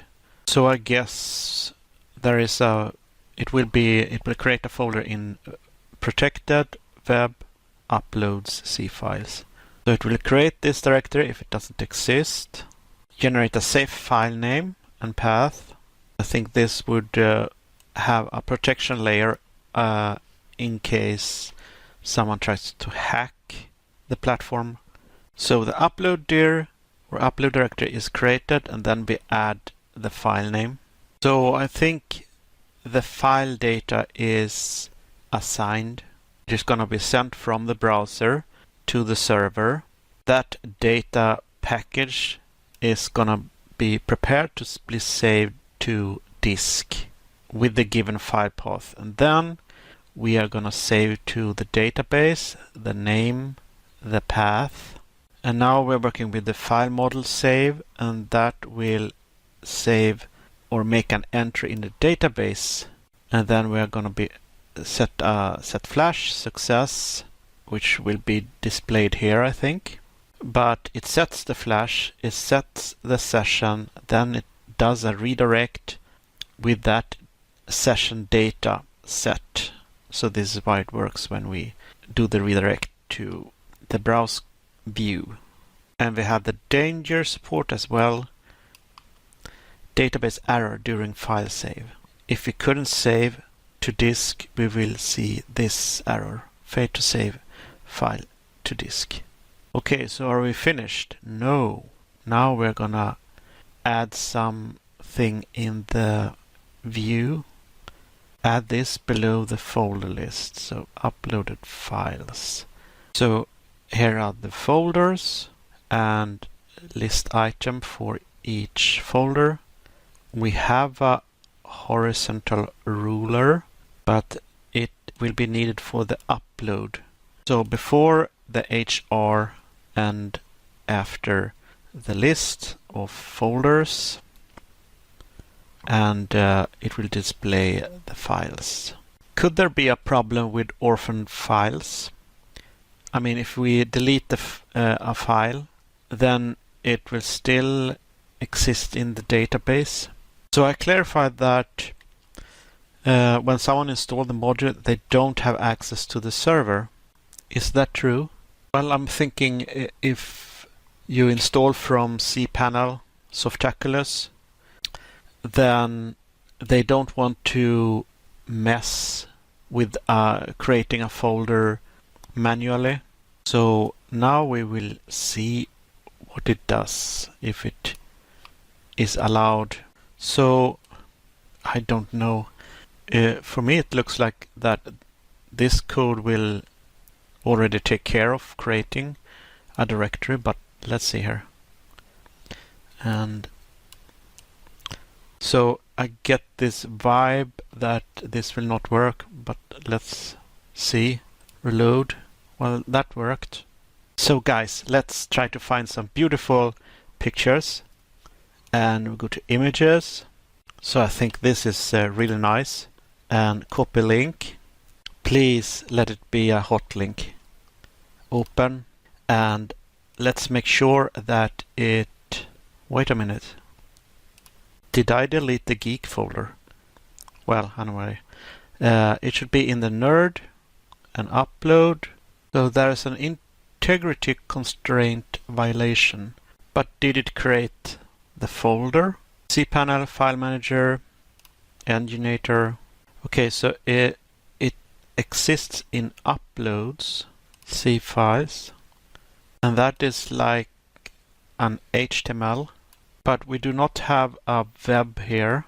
So what we actually uploaded was the HTML, so that it was not hot linked. So this is actually the URL that I needed to copy. So the question is am I stuck here? No. Choose file and paste and open. I probably get the same error. And nerd and upload. So if we check again, click refresh, see what happens. Oh, let's see here, upload, see files. And we can see that now we have this one. And if we click view, it will look like this. So let's deal with this error. Okay, so let's tackle the errors. This is what we should use. And if I check the path again, it is the correct path. Webroot is the domain folder and uploads and C files. So here's the key line. Foreign key folder ID. References C files folder ID. But query was insert into C files, C file name. So there is no ID. So we need to always provide a valid folder ID when inserting into C files file. Example, fixing controller. So new file, name, path, and copy this one, folder ID. Let's access the controller, name, path, and we have the model here. So the model should be taken care of. Okay, so I can see the issue now. This folder ID is not used. So it's an empty variable. So the first thing is to set the folder ID on the file model, not the folder model. And this is model is the folder model as it was defined here, new folder. So file model is what we need to use. Get the folder ID from a form field. So here we have the upload a file. Do you see something strange here? So something happens in the database when we upload a file because the folder is gone and I have not deleted it. So if we select everything from cfiles file, there is nothing in it. Select everything from cfiles folder, nothing in it. So I'm a bit confused how it got removed. So let's try to create nerd again. So this code is pretty much the same. So it's this code, file model, file model. So let's check the file model. Folder ID integer, folder ID integer, and then name path is string and maximum 1024 characters. But here we have name path and folder ID, and it is just set to required. So that would mean that it is additional for name and path to be a string and maximum 255 characters, so not 1024 as before. What I don't know, if it's set to required, would that be only for error message if there are no folder ID, or is it something more happening like a transfer or availability? I have replaced it. So this should be replaced with file model folder ID equals what? It says I actually don't even need to reassign it. Just remove the line completely. So ChatGPT is trying to troll me. So basically we just remove this line. So I did an error log and that was empty. Okay, so I need to add this one and it should go here. So the problem that I found is that folder ID is not set at all. And in order to load the data that we need, other than uploaded file, we need to call this. And this is what I'm inserted here. So as you can see, I have uploaded a lot of butt cracks, and I'm gonna clear this and try again. So let's create nerd again, parent folder. Let's try this. And now we have this folder. We choose this nice image and upload it. Open. Select target folder, nerd, and file uploaded successfully. And now it will list the file index1.php. If we refresh, we can check the log, and we can see file model folder ID is 6. So that works really, really well. But I think we should see the database, what it looks like. So here we have ID 6, we have nerd, and check the files. We can see that the path is this one. So it takes only this part and displays it in the browser. Actually, it doesn't. It removes the underscore. So it seems that it renames the underscore to left and right bracket. Maybe that is a security thing. I don't know. I want to show you this real quickly before we continue. We can see that it tries to open the file, so this doesn't make sense yet. But I think it will soon. It suggests as step 5 to show the files under their respective folders. And I asked, is step 5 included in the next stage? Great question. So the upcoming stage 10, it says file actions and management. Here it says in the very almost at the top after I posted my first request. This is entirely different. Right, I tried to align ChatGPT so that it follows the original plan. Let's continue with stage 10, include step 5, all source code posted. Continue with stage 10, include step 5, display uploaded files under the folder they belong to. So folders and files. It should be this one, right? Right, UL and UL and replace. Maybe remove this one. So it seems that it won't be able to delete files but only folders. Let's see what it looks like if I click refresh. So I have this. So that is working nicely. And file deletion, we have stage 12. So I was just wondering about that. So let's delete this to make it cleaner. So that was stage 10. And we're going to continue with stage 11. Alright, so stage 11. I realize now that this video is going to be extremely long. And if you are still with me, you have had extreme patience. I've also gone back a little bit in my videos and watched it, and even I have some moments where I don't understand myself what I was talking about. So if there are bits that is confusing, you're not alone. For me, this is a challenge, and I know that I don't lose any time because I learn by doing, and I recommend that you also create videos and not just sit with me and watch the video and then you go on with your day, watch another video somewhere else, because learning by doing is pretty powerful. So let's work with stage 11, and I hope ChatGPT is synchronized. Maybe I should paste the source code as well. It is always good to keep ChatGPT up to date.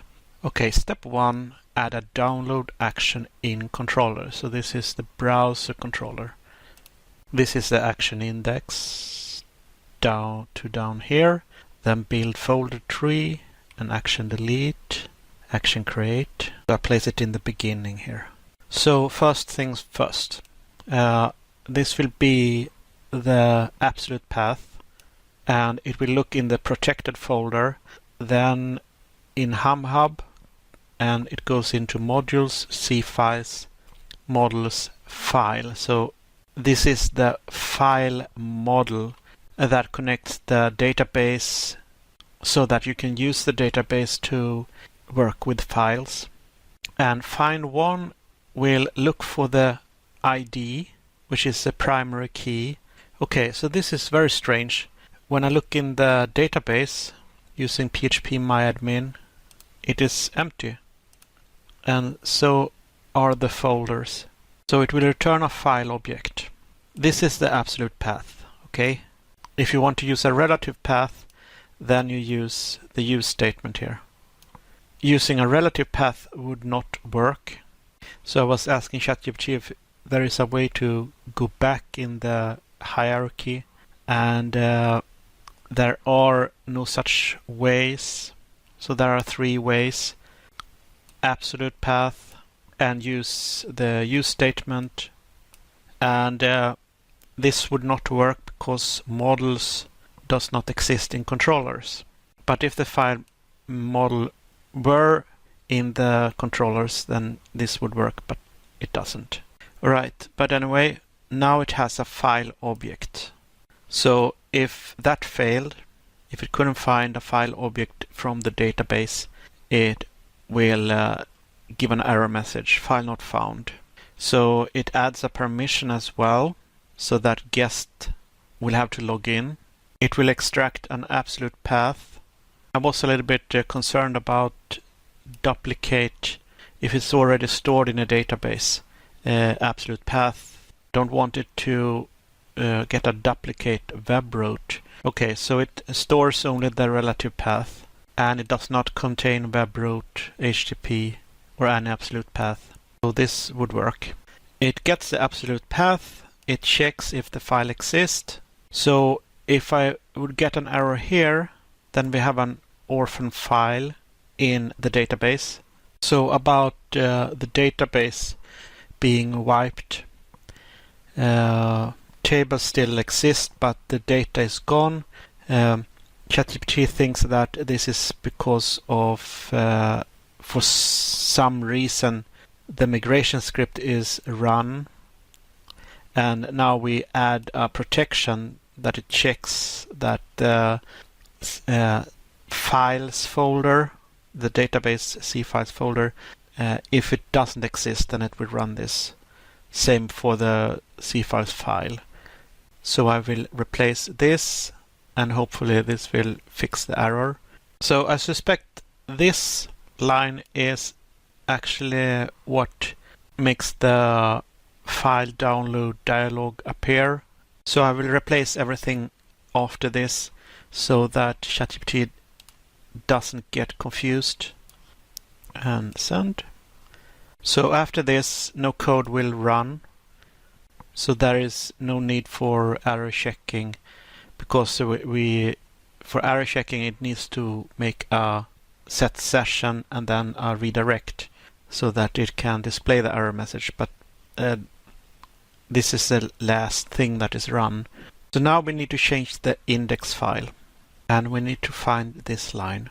That would be this one, browse index.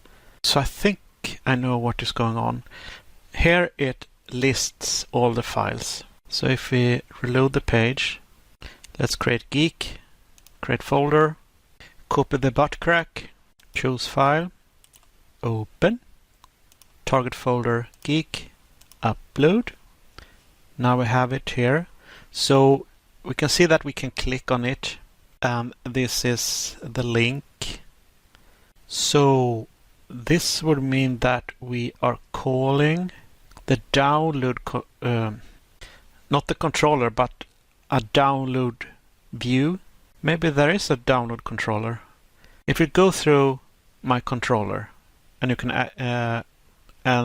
you can control access and headers. So let's paste it under here so we are on the right track. Yes. Okay. So how does it access file? So you can see here we have a for each. It will take the array of file objects and place it in file, in the file variable.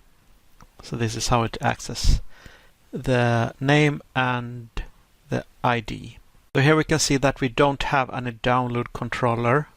Restrict downloads further. I don't think it is necessary because this video is too long already.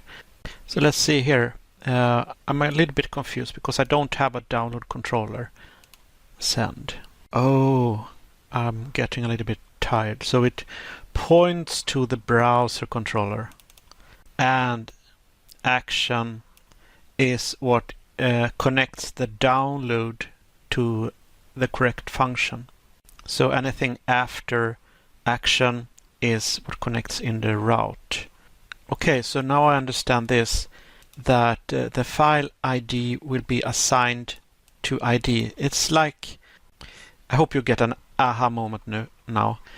It is like when you're sending variables to the view like this, you can also send data back to the controller. So if you remember this line, you are actually sending this data and assign it to the ID.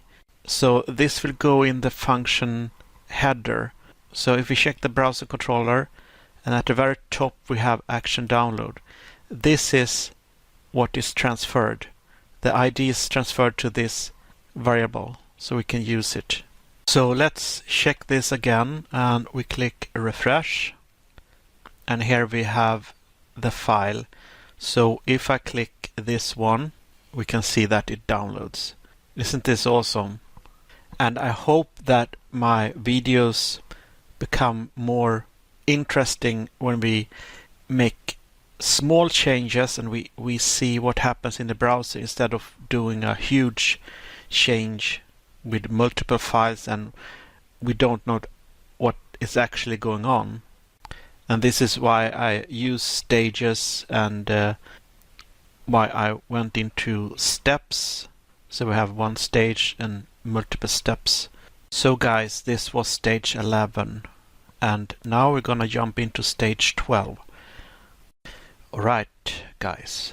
Stage 12, implementing file deletion and cleanup. Add the ability to delete files and folders. So there are two places we need to delete and clean up. The database and the disk. If you remember, we need to go to the uploads folder, and the module created a folder named C files, and here we have all the images. By the way, remember I did a change in the, what was it, migration script that I think that script was called and the database got deleted. I mean, the content in the table were deleted in the file and folders table. So I want to refresh and see if this is removed. Otherwise we have a big problem. Damn. So I decided to figure this out in a later stage. Alright, so action delete file. The first thing we need to do is to insert this in the browse controller. Here we have browse controller and I just paste it and we have a new function. And how do we call this function? And I believe it will be in a similar way in how we use the download.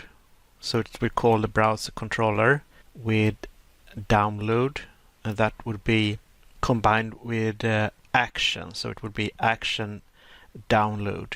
And in the same way, we will use delete file, and it would be action delete file. We get the ID from the view, and then we get the file object from the file table using the ID. If it failed, it will return false or null, and we store file not found in a session, which will be fetched once we do the redirect. And after the redirect happens, this code will not be executed because of the return here. Absolute path on disk.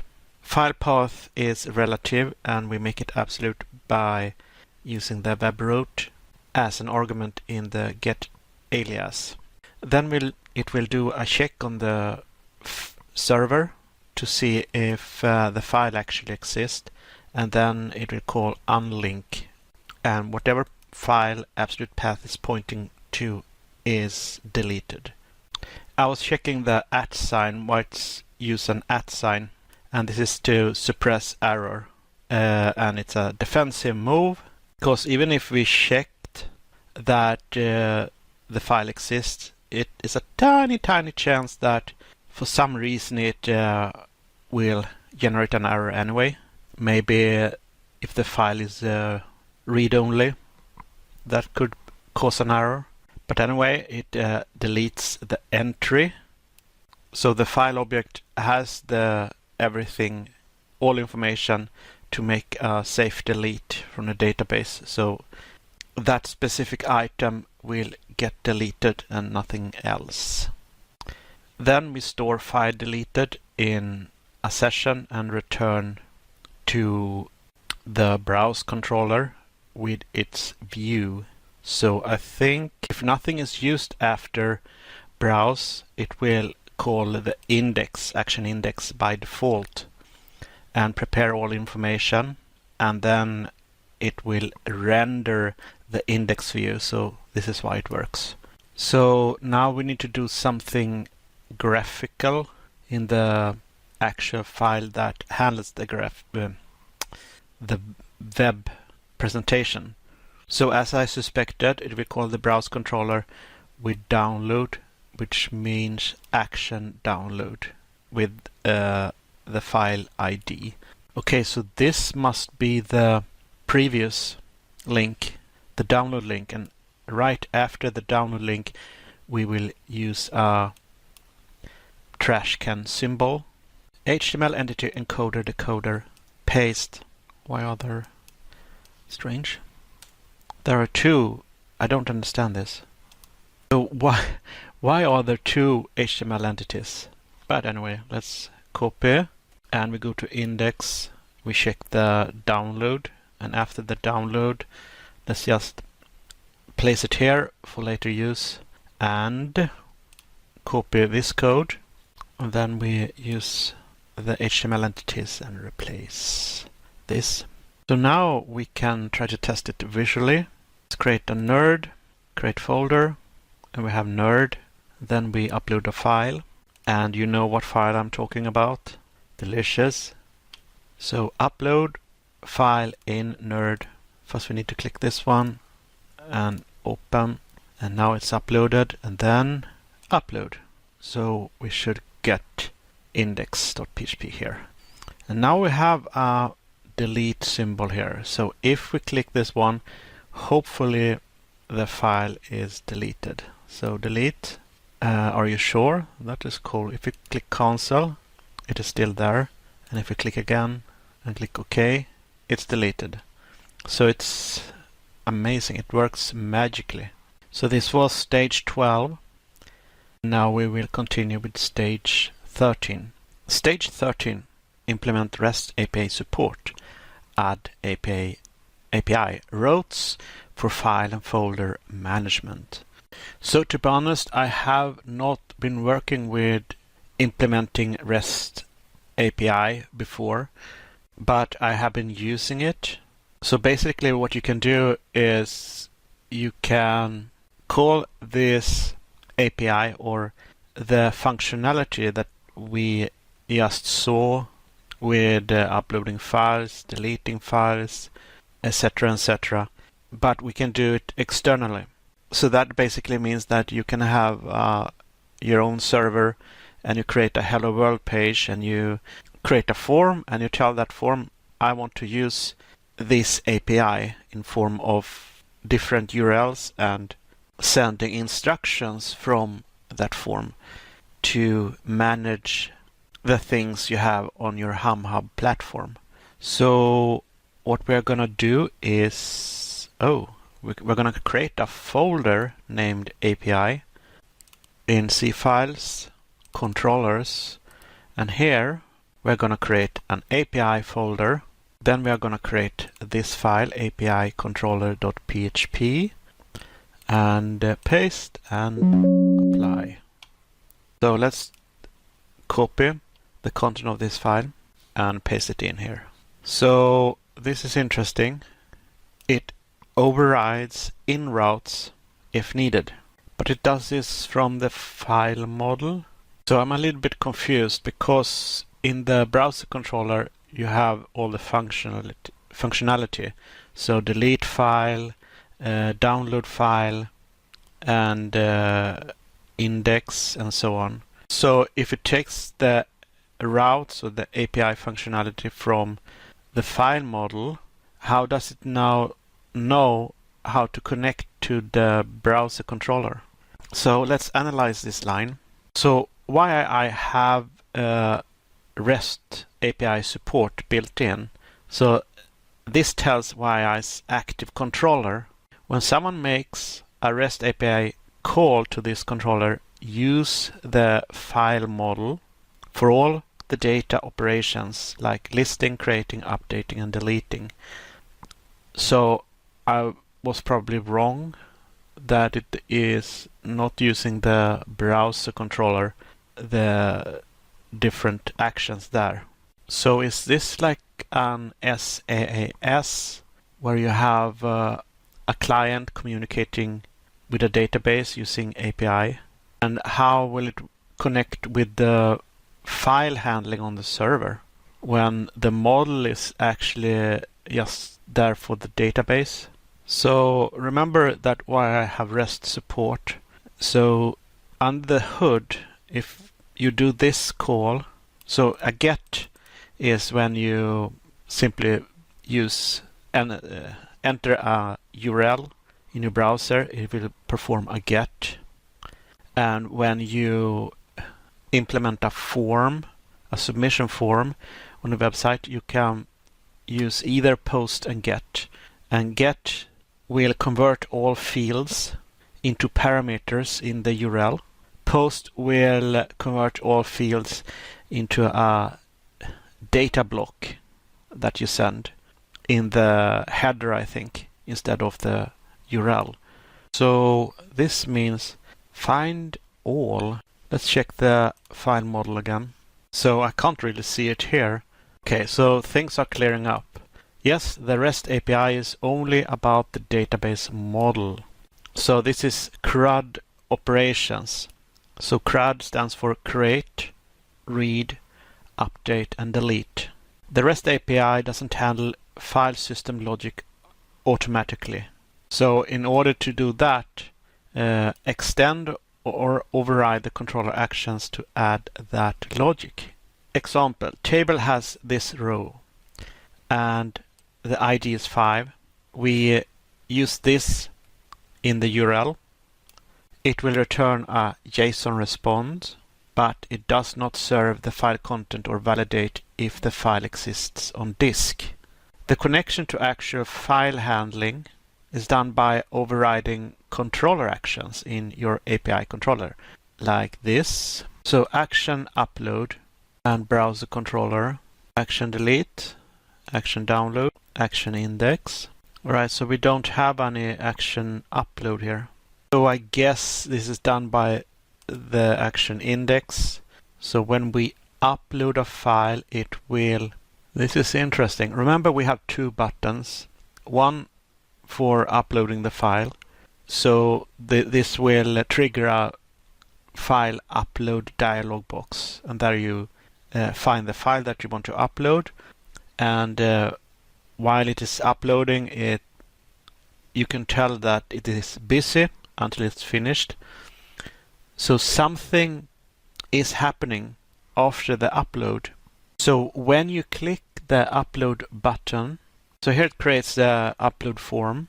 It creates the file input and then a drop-down list where you can select folders. Then it creates a submit button. The file input includes a button. Does it now? No, it triggers a file download dialog box, and you select and then you click OK, and it will send the information or the file to the server. When you're done, you click submit. So this is basically a submit button that will load the index form. It is not connected to a specific route. It is just the default route that we have. So in the browser controller, it will call this action index. Then it will check if we have post data. And this is... So what is a little bit confusing for me is that file model should only use the database. But here we get information about the file, the binary information, which is an image in this case. Here is the instructions for saving the file. So as soon as we call save as, it saves the stored information. Not sure if it is stored in a session, but the stored information is, the file is moved to the upload C file folder. But ChatGPT tells me that I need to override controller actions. So it's an override. So maybe if we use override, it means that action upload already exists, but it is hidden. Do you recognize this code? I just talked about it in here. So that basically means that we need to take the logic and insert it in the action upload. But we don't have any REST information here. So this is then actually, is that URL manager rules? If we use API, how does it work if you are not logged in on the server? Okay, so ChatGPT, yes, I'm right. Okay, so it says I should insert this. So let's go back. What I've learned is that REST API calls is for CRUD operations. Is it always or is it by default? But basically you can independently, not depending on what model you use, you have some basic functionality like list all items, create an item and delete an item. So here we have override in routes if needed. So I think that is also this. So this represents this. But here we have the absolute path. But for an absolute path, shouldn't there be a backslash in front of here? Otherwise it will be a relative path. So then I tell HumHub to expose routes. which is the URL manager rules. So it uses the class yi rest URL rule and associate that with the controller. So if you check controllers, API. So this is an API controller. And controller associates with routes and views. So maybe this is wrong. I should use controllers, then API, and then file. Jesus, this is complicated. So I suspect that it is linked automatically, the model, controller, and the view. So this is interesting. When someone posts to C files, API, file, upload, go to the upload method inside the controller. And remember that we had this automatic association. So upload in the route becomes action upload. So the same goes for file, which goes for file controller. It automatically associates file with file controller, and it automatically associates upload with action upload. Your custom action like upload is entirely written by you. YI routes your controller method, not the model directly. But how does that answer not being logged in and be able to use the API anyway? So model class, file class only affects the default CRUD. It will automatically use find one, find all, and save, etc. for those built-in methods. But your upload and download method are custom. YI doesn't care about model class for those. Do we need login for API? Not necessarily. By default, HumHub YI does require login for all requests, and there's a fix for this. You can fix this in the API controller, which will disable authentication. So you disable authentication and then you implement a security token. So that will give you public access only if you provide the security token, which is similar to login, a login. And here it says you can add a custom token based check if you want some security. So remember, ChatGPT suggested post yada yada yada to yada yada yada, and in the beginning, before it suggested this. So let's check. They serve different purpose. So this is a direct static mapping. So I use this when I don't want REST auto routes for everything. Precise control, and when I have custom controller method like upload and download.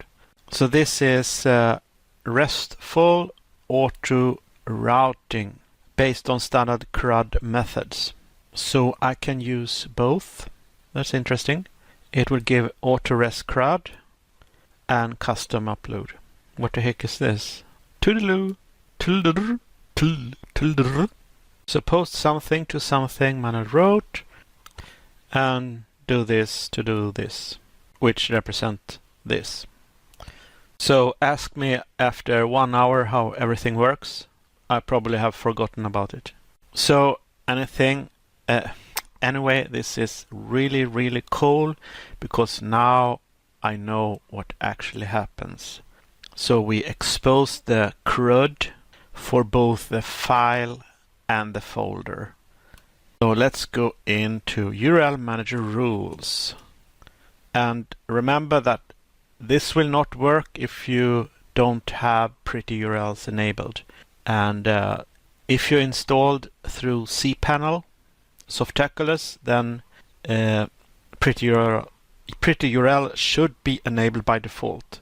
But if you installed it from the official HumHub site, then you have to configure pretty URLs to make this work. I think ChatGPT is blowing smoke in my ass. Okay, so remember this line. Auto-generated REST endpoints.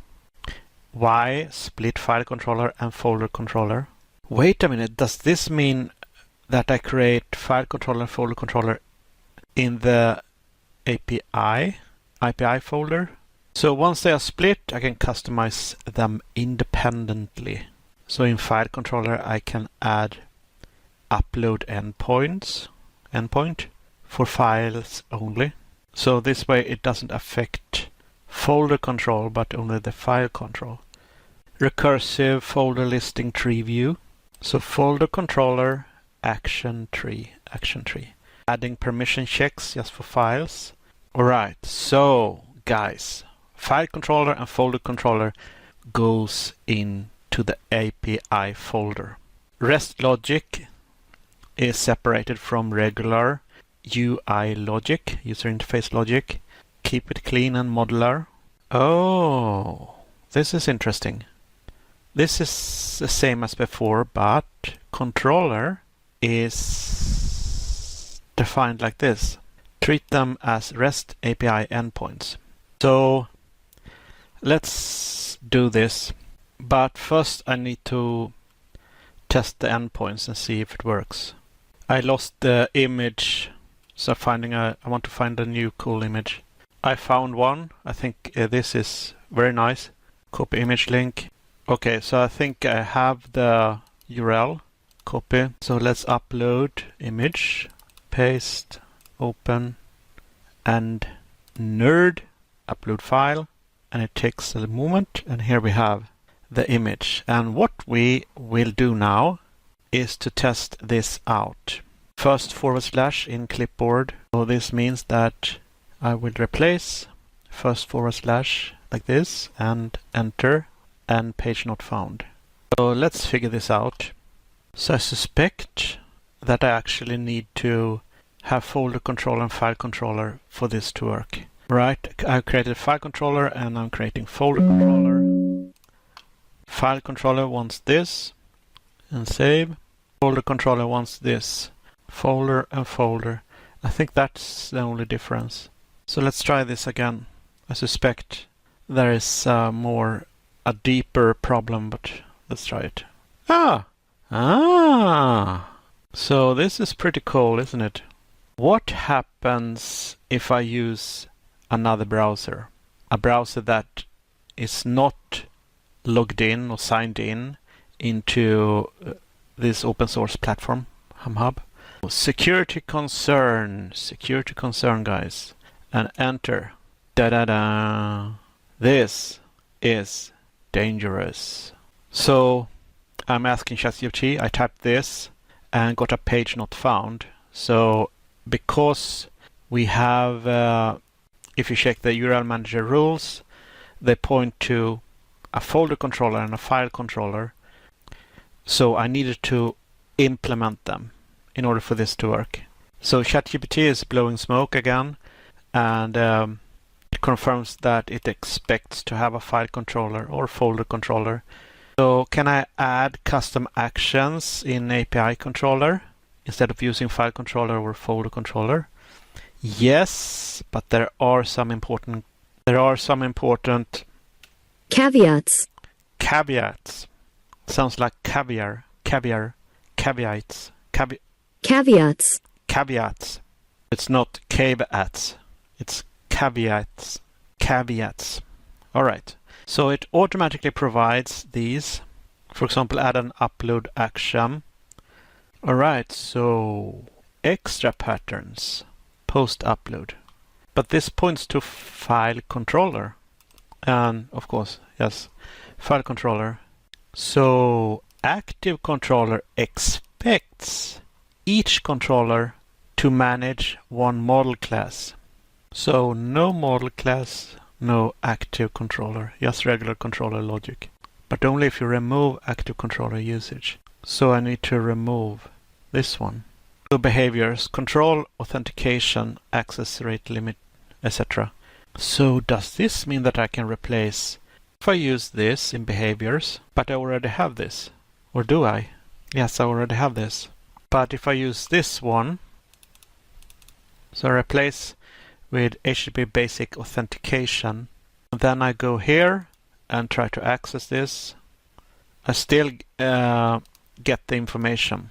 So with actions, I can, inside the active controller, have more control over what I return. If I, for example, use the index action, I can get all entries that are public. So HTTP basic authentication is meant for Postman or curl, not for redirecting browsers to login page. So what is course pre-flight? So let's try this. We add this line. I will try to figure out what this means in just a moment, but first let's test it. So if we click refresh, it still works.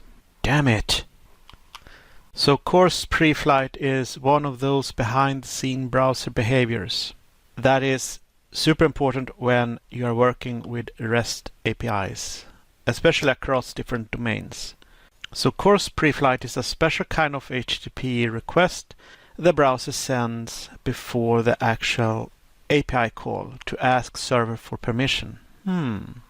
So cross-origin requests from one domain to another and non-simple methods. So I guess put, patch, delete is a little bit worse than just list files. So maybe I have a form on my frontend.com that uses the API. So this I don't understand. Delete request to file 5. The browser first sends a pre-flight request like this. So I think this is in the header information, and the response needs to be this and OK. Only then will the browser send the actual delete request. But I have control over the browser, so wouldn't that mean that I could send the delete request anyway? Okay, so if I don't allow options requests or don't handle them properly, the browser will block your real API call. So I added this accept options, allow course pre-flight. Jesus, I need to take a break. I'm getting tired. What is going on? So it adds authentication, but it only works if the request actually includes basic authentication credentials. Without credentials, YI2 doesn't block the request unless you configure it to. So for URL, default behavior is redirecting to a login. But REST is a little bit different. It returns the data unless I also restrict access with access controller rules. So I need this access control, and I pasted it here. So I already have this, but now we can add behaviors for access, and this will be an extra layer. The allow is true, but the rules are only for logged in users. So the @ sign here is for logged in users. So we add the extra layer like this, save, and then we try enter. Jesus, could be a cache thing maybe. So let's try this. Meh. So ChatGPT is thinking really hard now. I'm importing HTTP bearer authentication, but configuration is basic authentic, which isn't imported, and YI probably silently ignores it. So let's try bearer authentication, and it still works. So I must be sure that the controller map to file is file controller or API controller if you wrote it that way. So I think they are mapped correctly. Okay, so I need to use the behavior in the controller. So it is a problem if I have to add the security in all controllers. So I would like to have it only in one file, and then the rest of the files would use that file. I was hoping for some fully automatic ways, but basically I can create a base API controller. So this is interesting. We can extend the API controller instead of the active controller. So if I use file controller or folder controller extends API controller instead of active controller, it will inherit everything in API controller. So it will inherit active controller because I extend API controller. The caveat is that I must override model class in file controller. So if you check this line, we have this line in the API controller. It uses file, but we're not using folder. So I was asking if it can do an automatic check. So what I mean is, basically what I can do is use the file controller, and instead of active controller, I extend API controller, save, and extend API controller. That means that I don't need this one. The same for this. So you see, I try to make it cleaner. So I add the model class, and this is for file. So I remove it here. So for file controller, we have the model class, and then we have the model class for folder. So what if we could make it automatically so I don't have to add this one? And ChatGPT told me that it is possible to do so, but it's not recommended.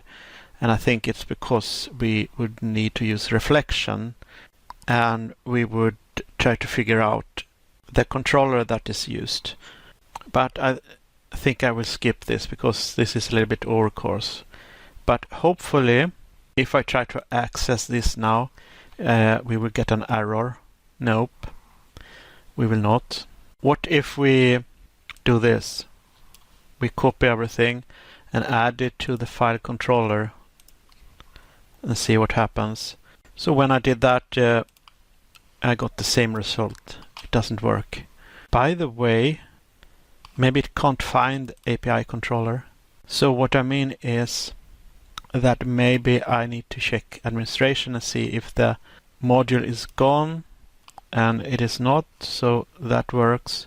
So I was a little bit worried because I removed the use statement, and maybe they are necessary, but let's check it out. Need to do two things: add missing use statement in both file controller and folder controller. Okay, so copy, added this to file controller, save, folder, added this to folder controller, save. Let's try it out. Full of shit. Right now you have this in file controller. I do not. The file controller, file controller, file, folder controller, folder controller, folder. Restart HumHub if needed to clear cache routes. Let's clear the cache, and that is runtime and cache, and select all, chof, and delete, and skip trash, confirm. And let's try again. ChatGPT is full of shit. So I will try with ChatGPT 01, which is advanced reasoning. So I will paste all code, and I hope it isn't too big for 01. So let's try. Reasoning.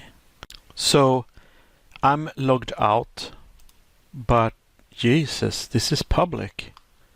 So there is sometimes Mountain Duck pauses. So now I've resumed synchronization. So it's trying to synchronize, and let's see. So this is what is going on. All these files need to be synchronized. So maybe that is the problem why it didn't work. Yes, baby. Unauthorized. Now it works, guys. So let's see, error log, behaviors called. I added this to see that it actually was called. So refresh, behaviors called. So now it works amazingly well. So Jesus, I have been sitting here for a couple of hours, and I need to take a break. So this was stage 13. Alright, before we continue with stage 14, I need to do a fix. I noticed that the module is open to the public. Non-members can access this, and maybe there were some guy deleting the files. I don't know. But I will send this to ChatGPT and see if it can help me. So ChatGPT suggests behaviors, and this is what we did before, but I know there is a simpler way. So I took an old code, and let's see what ChatGPT says. So this one will check if it is a guest.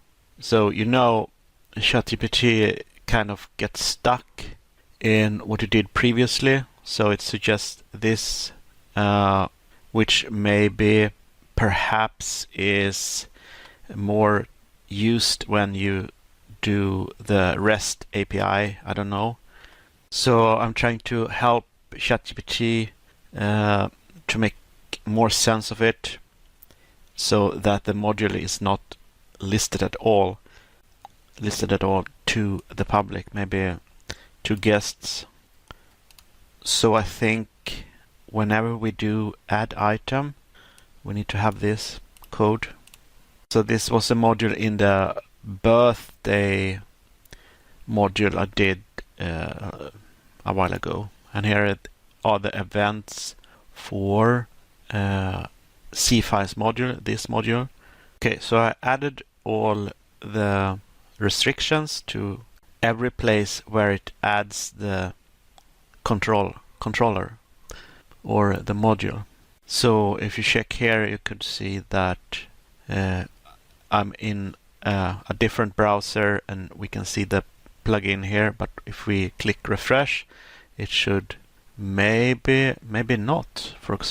I'm not sure actually. Okay, so the routes still work, but you can see that it is gone here in the menu. So this means that we need to go into the browse controller, and we set it to in the action index. If you should do it right, then you need it to set it in all the functions, because I believe there are ways to hack. Set one in action download. Wait a minute, I think I want to make it more educational. So let's remove this. And we do what ChatGPT suggests in the beginning. We can modify browse controller. So I add behaviors. Because if we do this, my hope is that then we don't need to change all the functions. And let's add this access control. So let's see if this works. We are in the other browser that is not logged into HumHub, and I'm going to click a refresh, and yes, it works. Awesome. Okay, so I'm in the logged in browser, and I clicked refresh, and I noticed that the folder is gone.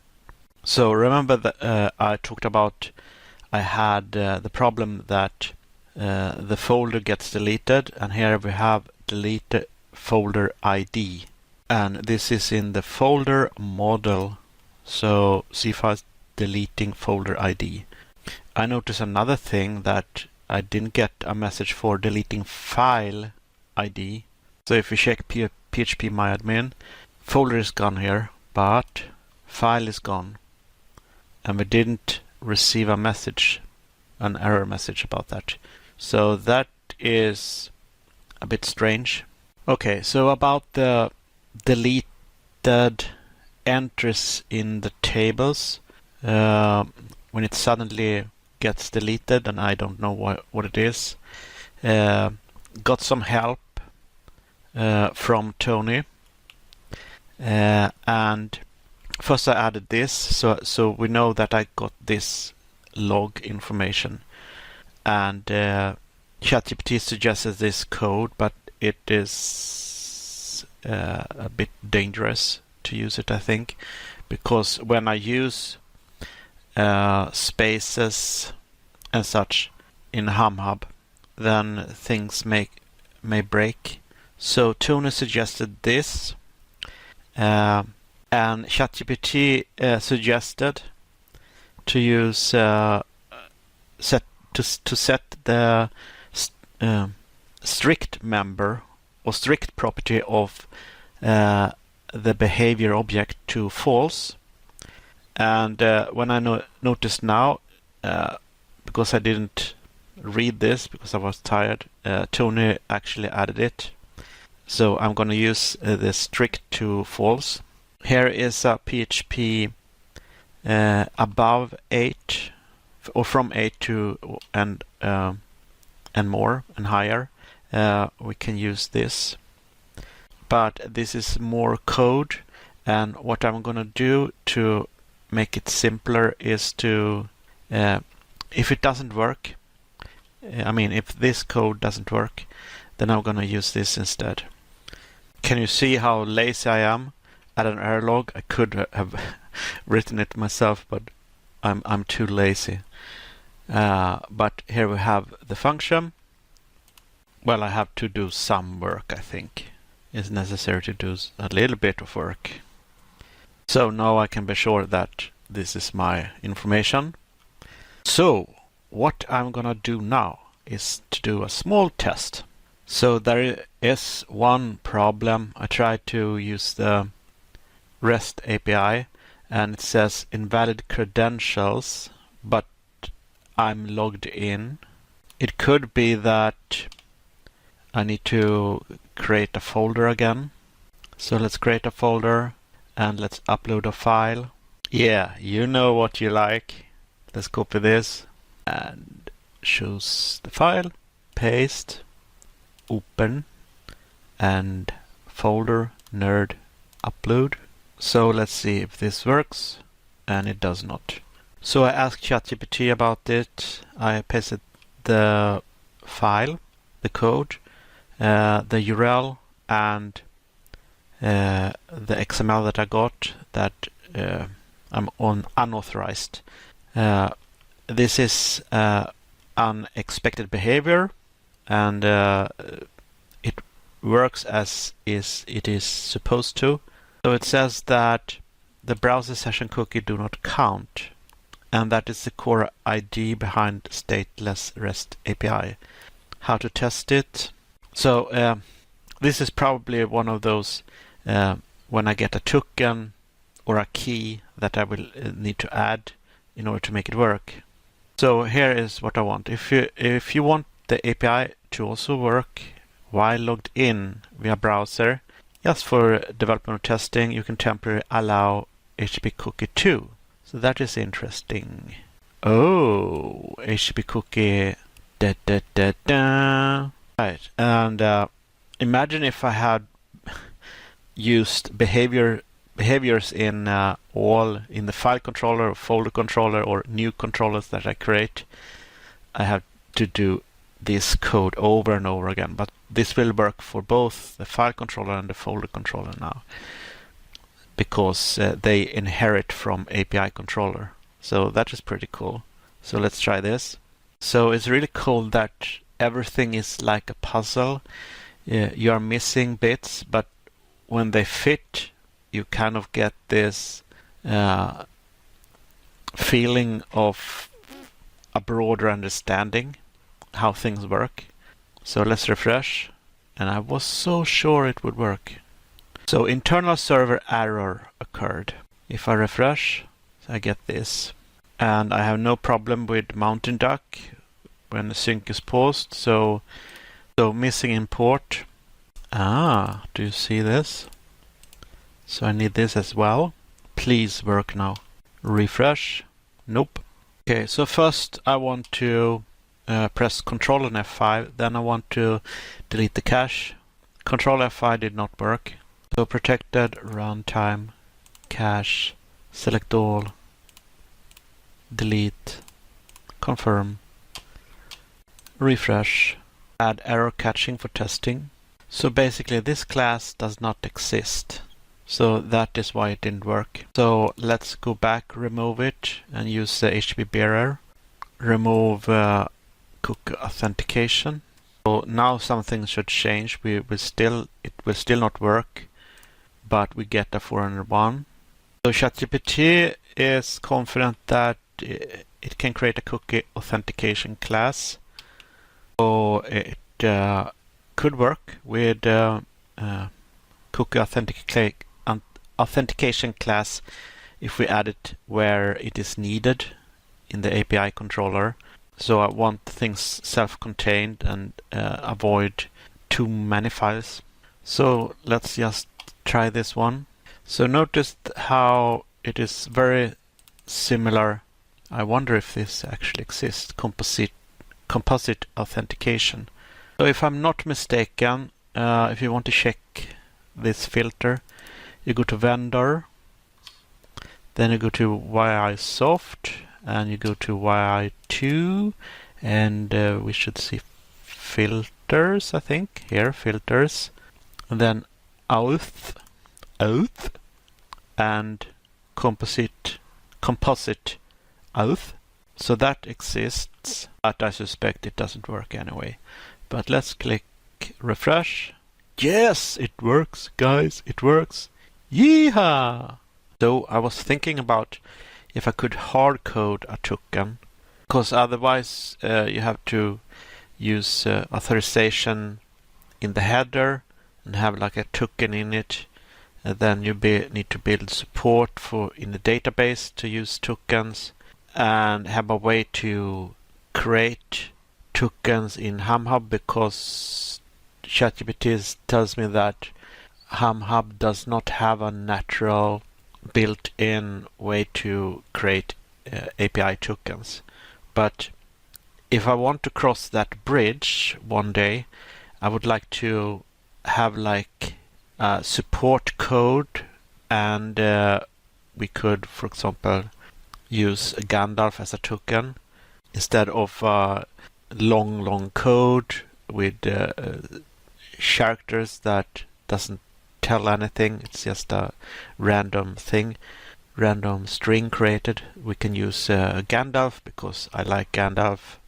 So what I think is going on is different methods that can be used. So it can be an HTTP bearer authentication, cookie authentication, token param authentication. But why create a token param authentication class to handle tokens when you use the HTTP bearer authentication to do it? Question mark. Okay, so it looks in the header. So header, you can't really edit it through the get method. So when you use curl, Postman, or front-end apps, you add header information. But if you want to use a parameter, you need to do it a little bit differently. So basically what I want to do is to leverage HTTP bearer authentication, and if it finds this, I want to have like a fallback so that I can simply replace it when I need a token.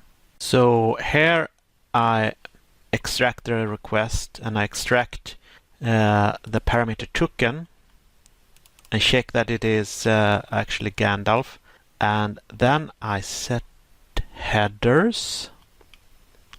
Alright, authorization bearer Gandalf, so that's pretty cool.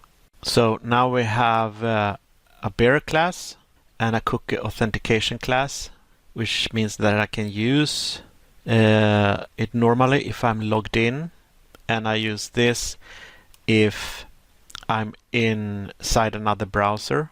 So I guess, but this doesn't actually make any sense. So I'm confused. Anyone can set header information. How does the server qualify that Gandalf is the right token? So it doesn't recognize it, because this is what I suspected. The server needs to qualify it. So if login by access token returns null, access is denied. The missing piece is to override login by access token in the user model to recognize Gandalf as valid.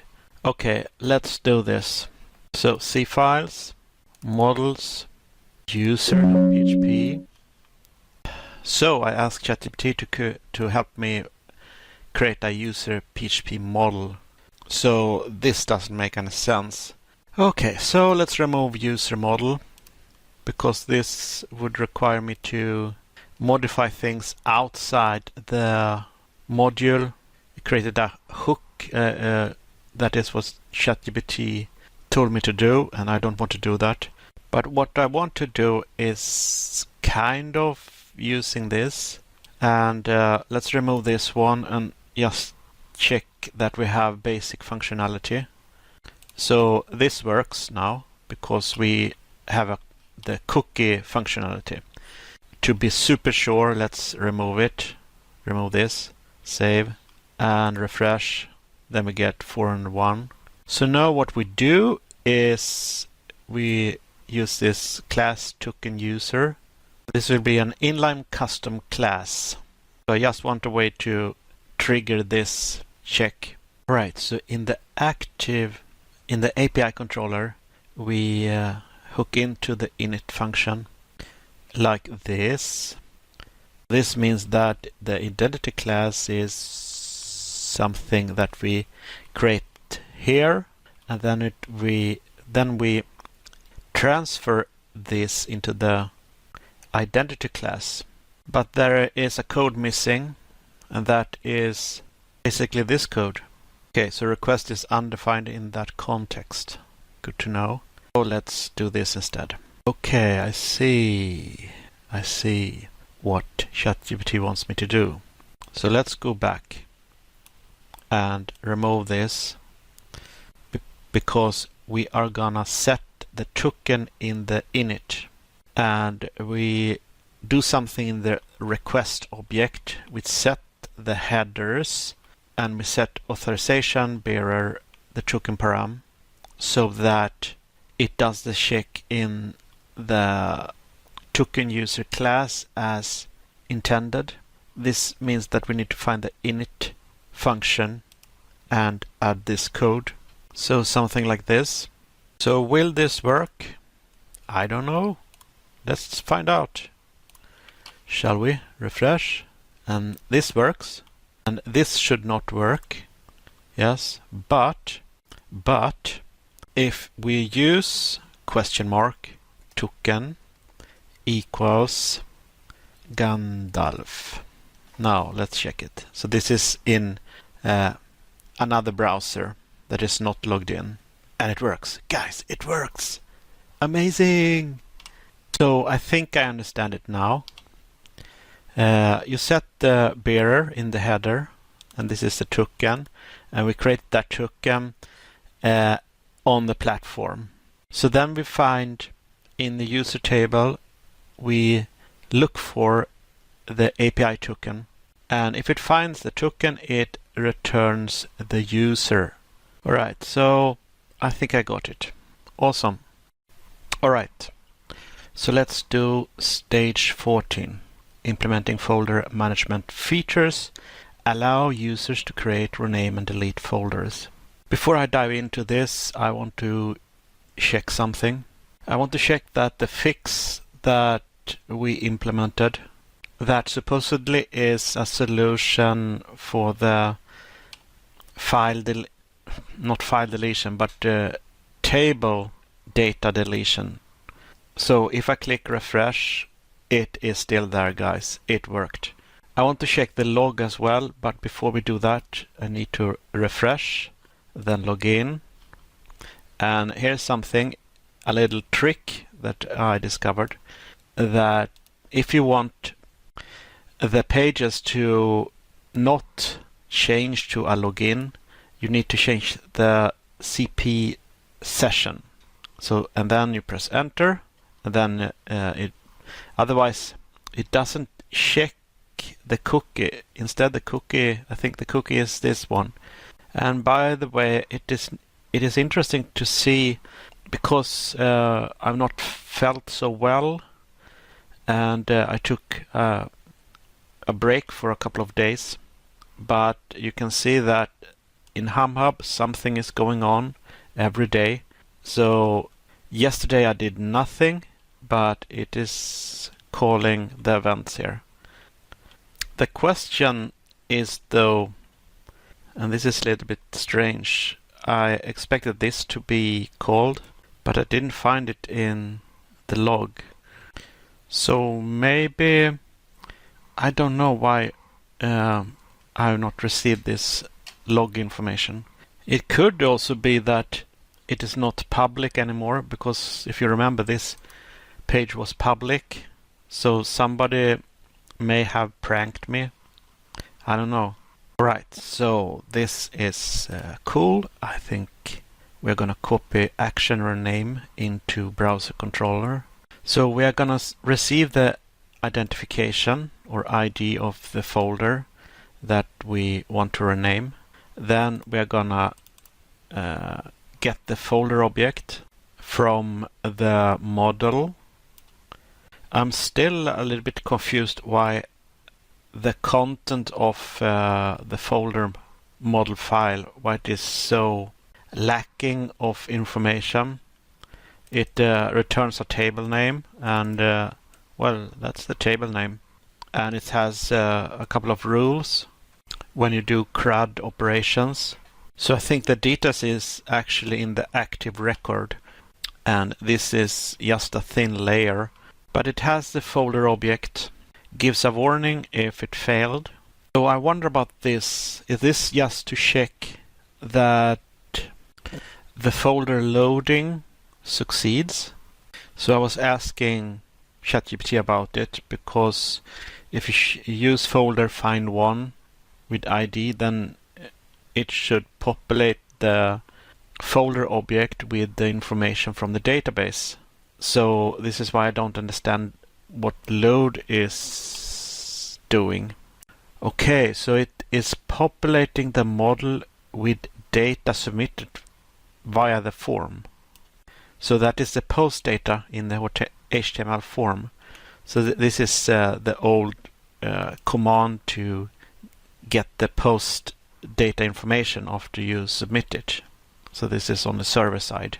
So by doing that, it will populate the folder model object with data. So after it is populating this object, we can do a save, because it is populated and it has the new information, new data. Without load, you only have the data from the database. And folder find one is the original data. And if we check the code again, we have the save, that is saving the data. So this is executed first, populating the model. Now we have all the information in the model. What will we do about it? What should we do? Well, we should save it, so that the next time we use this command, it has the new information. Then we set the session, which is the information that is stored and sent to the client, to the browser. And because it is stored, we can do a redirect and the data is retained in the session. So this is why it works with presenting the information when we view the HTML or view the web page. And if you remember this, we take this information, which will be one item, associated array, model equals folder. So the model equals folder. So here we have the folder object. So this is stored in the rename variable when on the view. So now it's not a variable that is called rename, but when the view is presented, we retrieve this information in the $sign rename. So now we are gonna create a new view, an entirely different view. So that's interesting, because before we have had everything in the browse controller, in the index view. So let's go to C files, let's go to views, and here we have the browse, and I'm not even sure if create.php is used anymore. I think everything is in the index, but let's create the rename.php file, and we open it and paste the information. So I believe that this title is going to be the title of the web page. Not sure how this actually works with a class cfiles rename folder. I don't think this class is actually used unless there is something behind the scenes going on. Okay, so it's just a marker. It doesn't do anything. So I have to create a CSS file myself in order for this to work. It does affect the title tag when we set this, and that is good to know. Alright, so we have created the rename view. It builds the form tag. It has a text input, and then it creates a form group with a submit button and a cancel button. It's nothing to it, but in order for this to actually do something, we need to create a rename button in the index file or index view. Okay, so find this code in the index, and here it is. Okay, so remember that it is better if I show you. So here it lists the files, and here we have a delete button for the folder and a delete button for the file. So I guess it is gonna be placed beside, either to the right or the left. No, to the right, I think, here. Because we are gonna insert it here. Are we now? No, this is wrong. This is the copy information so that I find the code. What we are gonna do is to take this information, and we take this information and paste it after folder name. So replace the question marks with the HTML entity. So that's it. Create, delete, rename, and let's refresh. So why is this gray? Okay, so now I understand why you need 2 characters. So this is a variation selector, 16-bit. So this variation selector is forcing the emoji to be full color, or forcing the character to be full color when it's displayed as a symbol. So maybe this is what we are actually seeing. No, it's not. Okay, but anyway, if I paste both the characters, save it, then we reload the page. Now we have the pen here. Right, but I don't know why it has a gray background, but I don't care right now. Let's click this one and see if we can rename something. Here we have nerd. We rename it to geek, choff, and we have geek. So it's amazing how these few changes does so much. It loads the form, it loads with the ID, gets the folder object. Well, it sends the identification first and then loads the folder object with that ID. Then it retrieves, but when we click the button, okay, now I start to understand. When we click the button, it populates the ID of the folder into the new view, because we are gonna need it later on. So this is coming with when we do the submit. So when we click this, we can see here at the lower left that it submits the ID of the folder in a get submission. So we should maybe, perhaps, if we choose inspect here, we can see in the form data we have action, browse, rename, ID equals 9. So the ID that we retrieve, that is from the action. So it is sending the ID to the rename view. And if you check the view, there is no information with ID at all here, but it is stored in and it is created in active form begin. So I was asking ChatGPT about this. If it maps the ID to the ID variable from the form's action. So URL to, I think this adds the ID parameter, while I automatically extract the ID from the URL and passes on to 3. Okay, here we can see that it sets the action. So here what happens. When you don't manually set the action parameter, like if you do this, I will automatically set it to current page's URL, including any query parameters currently in the browser address bar, but not from redirects. Does it inherit from a redirect? No, it does not. So the page before the redirect will be gone, and then it redirects set to a new URL, and when that URL is complete, it will set the information from the new URL, so not the original one. So this will create a new parameter, ID equals 42, that is going to be displayed in the new URL. In many cases, it is recommended to make it explicit by setting the action and override the default behavior. So that is pretty much this stage.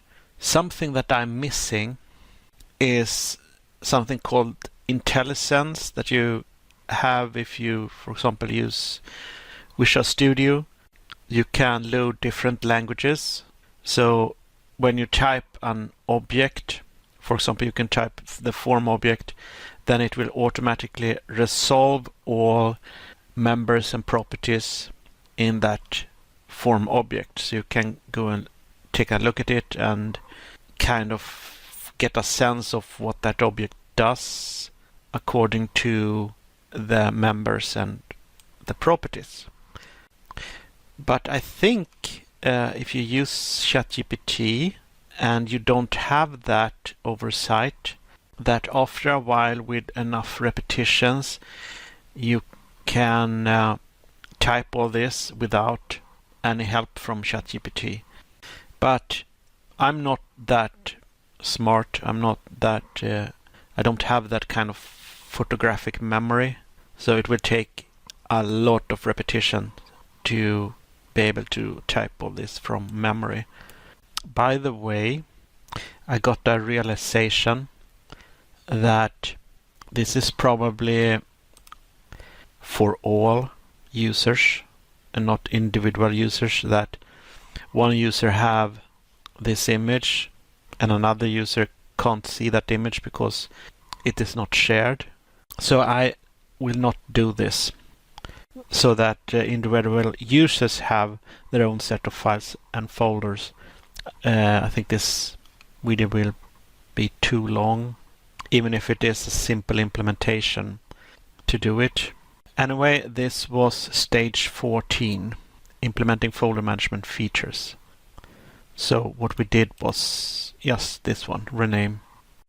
Alright, so stage 15.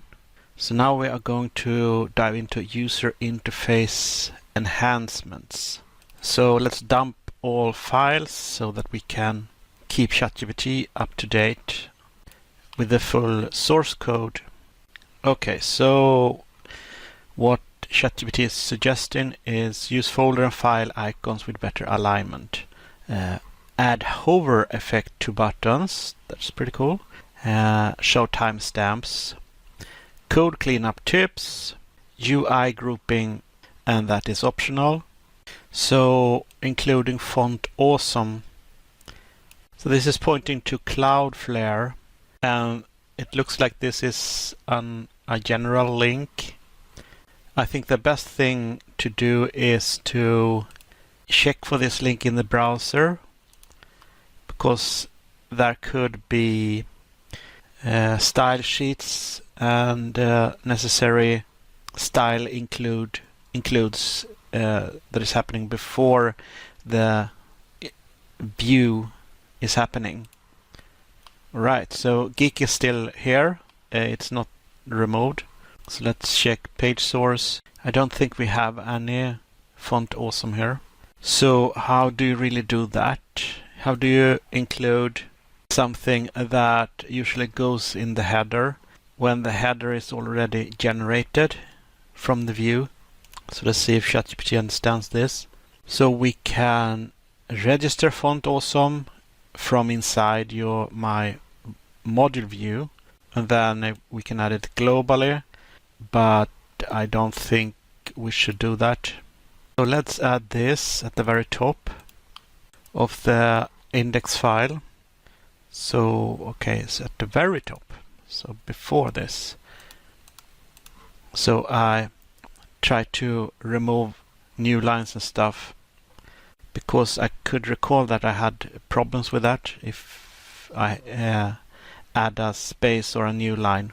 So / before means that it starts from the root and traverse until it find, I believe it is assets.php, and it calls register. So if we check, this is the protected folder. No, it's not protected. And then it's looking for HumHub, assets, but there are no assets here. So this I didn't know. I think I could recall app asset, and it's this file. And ChatGPT tells me that there is multiple files going on. So I asked ChatGPT if it read all files in the assets folder and make it accessible that way in a lookup table. So this is called asset bundle. So manually registered, we already know about that. So does that mean if register is called, then it's load on demand? I'm a bit unsure about this, how it actually works. So the problem is if something goes wrong, how can I trace back and find the problem when assets.php doesn't exist? But let's try this first and see if it works. And refresh. Okay, so here we have a problem. Rename to app asset, and now it works. When I click refresh, checking head, and it should be a link, and here we have Cloudflare, font awesome, and I think that is pretty awesome. So I asked ChatGPT about this because it didn't make sense, and it says that this line must map to a real file like assets.php, and it does not magically resolve that to a class unless there is an assets.php file inside the assets folder.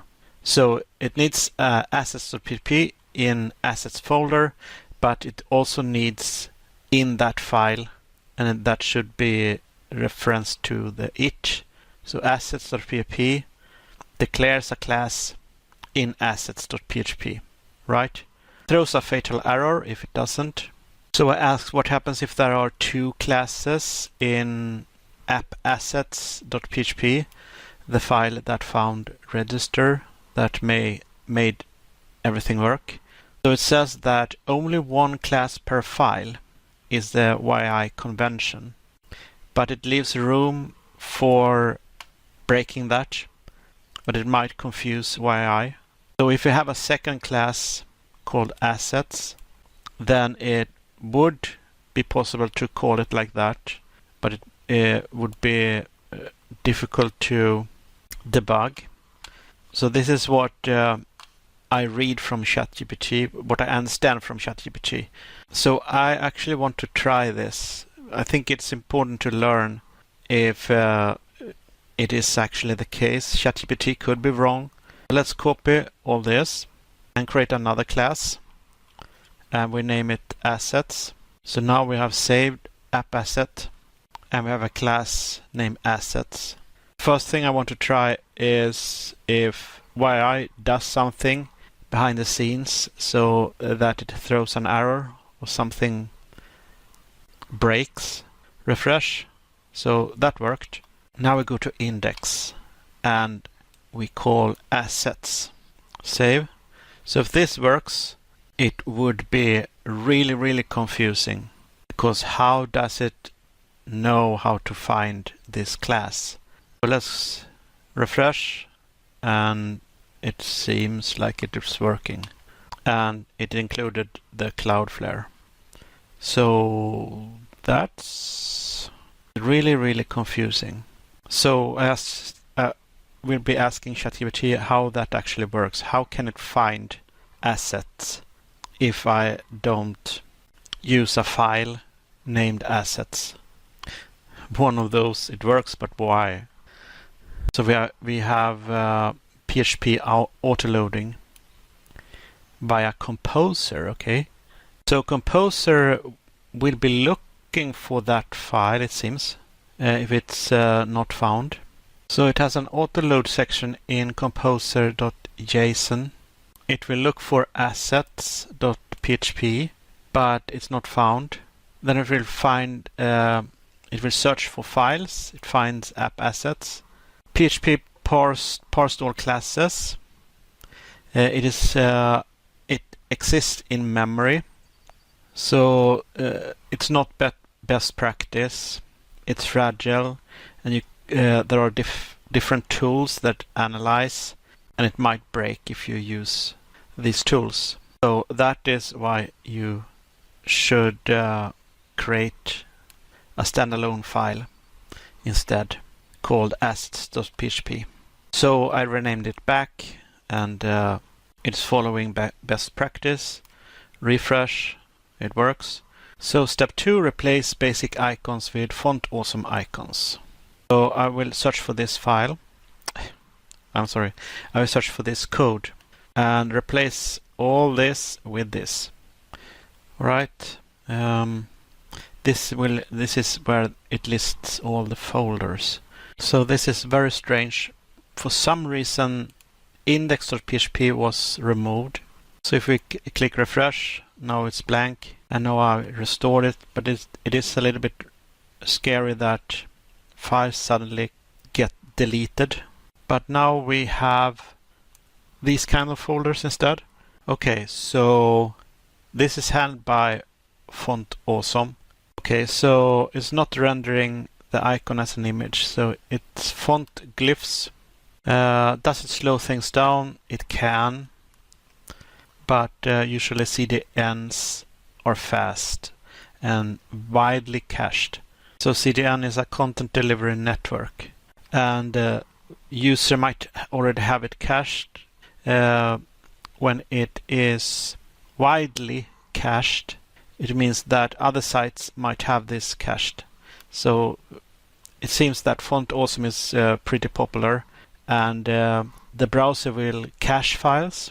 Okay, so we have replaced folder icons. Now we would do the same with file icons.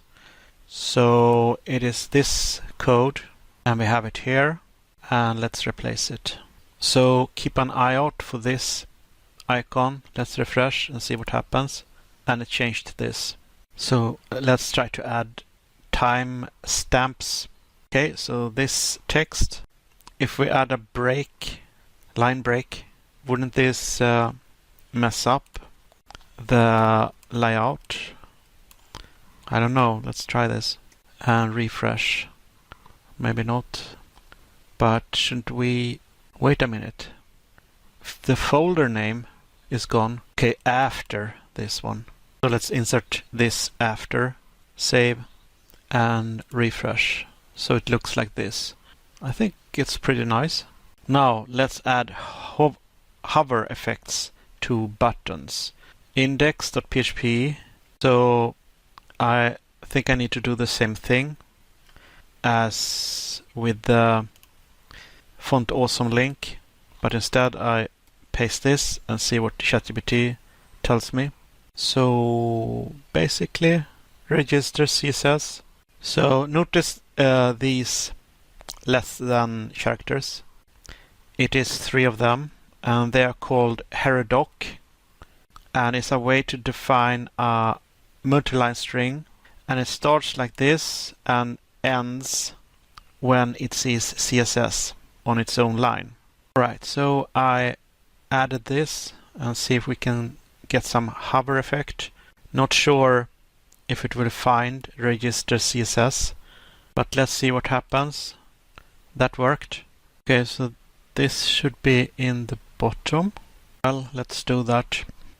But here it says place it anywhere before active form begin. Okay, font awesome icons behave more predictable for hover effects. So I will use this code instead. If this doesn't work, then F it, refresh, and I don't know. Nothing is happening. Anyway, this was stage 15. The next one is pretty interesting with zip upload and extraction. Alright guys, stage 16, implementing zip upload and extraction. Allow users to upload zip files and extract them. So I added my current source code, and ChatGPT believes that I have this, but I can't see it. But let's say that I also add this accept zip files. Is this only zip files? That's the question. So if I save this and then I reload and click upload, first choose file. Okay, so it adds to what is acceptable. So compressed zip folder.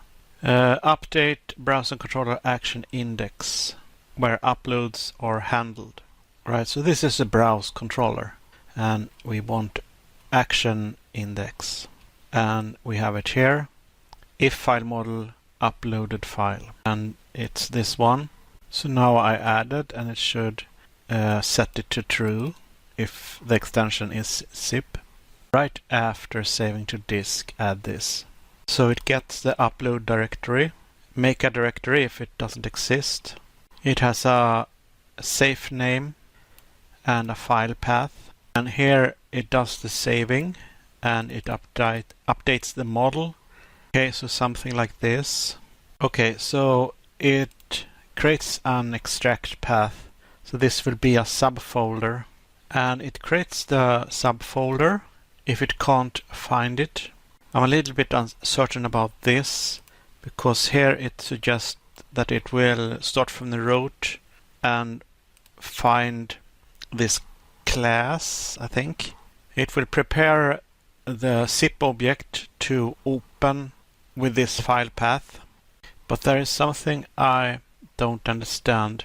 Well, actually, I do understand it. When you use file path, it will point to the zip file. So when you use zip open, it will open the zip file. And then it will extract to the path we created, the subfolder. And then when this is done, it will close the object. So then we prepare so we can send information to the view once the browser controller is finished. And here we add all the extracted files to the database. So it will scan the directory and we will get an array of files, or maybe an JSON. No, it's an array of files. So it scans one level. It will not do anything with current directory or the parent directory. It will just continue with the next item, and then it will. So what I understand, scan here only stores an array of files and not the path. So it has to create the full path like this. So now it does an extra check that it actually is a file. And so this I am a little bit confused about. If we extract to the extract path. No, wait a minute. Upload directory is the directory where we upload. So it's not the file path. So here you can see it saves to file path. But the upload directory is where it, I think it's a temporary directory. So this is why it needs to use this code to create a new file. and add a name and figure out the path. No, wait a minute. New file. This is actually, you see, Ultraedit color this blue. So you would think that, well, this is something in PHP, but this is actually the file model. So that means that the upload is not a temporary folder. It is the directory on the server where we uploaded the file. So new file is file model, and it's this one. So it creates a new file model object with name and path and folder ID. It gets the folder ID from the file model. So we have a folder model and a file model. But maybe I'm full of shit. File model. Wait a minute. File model is the object of the zip file.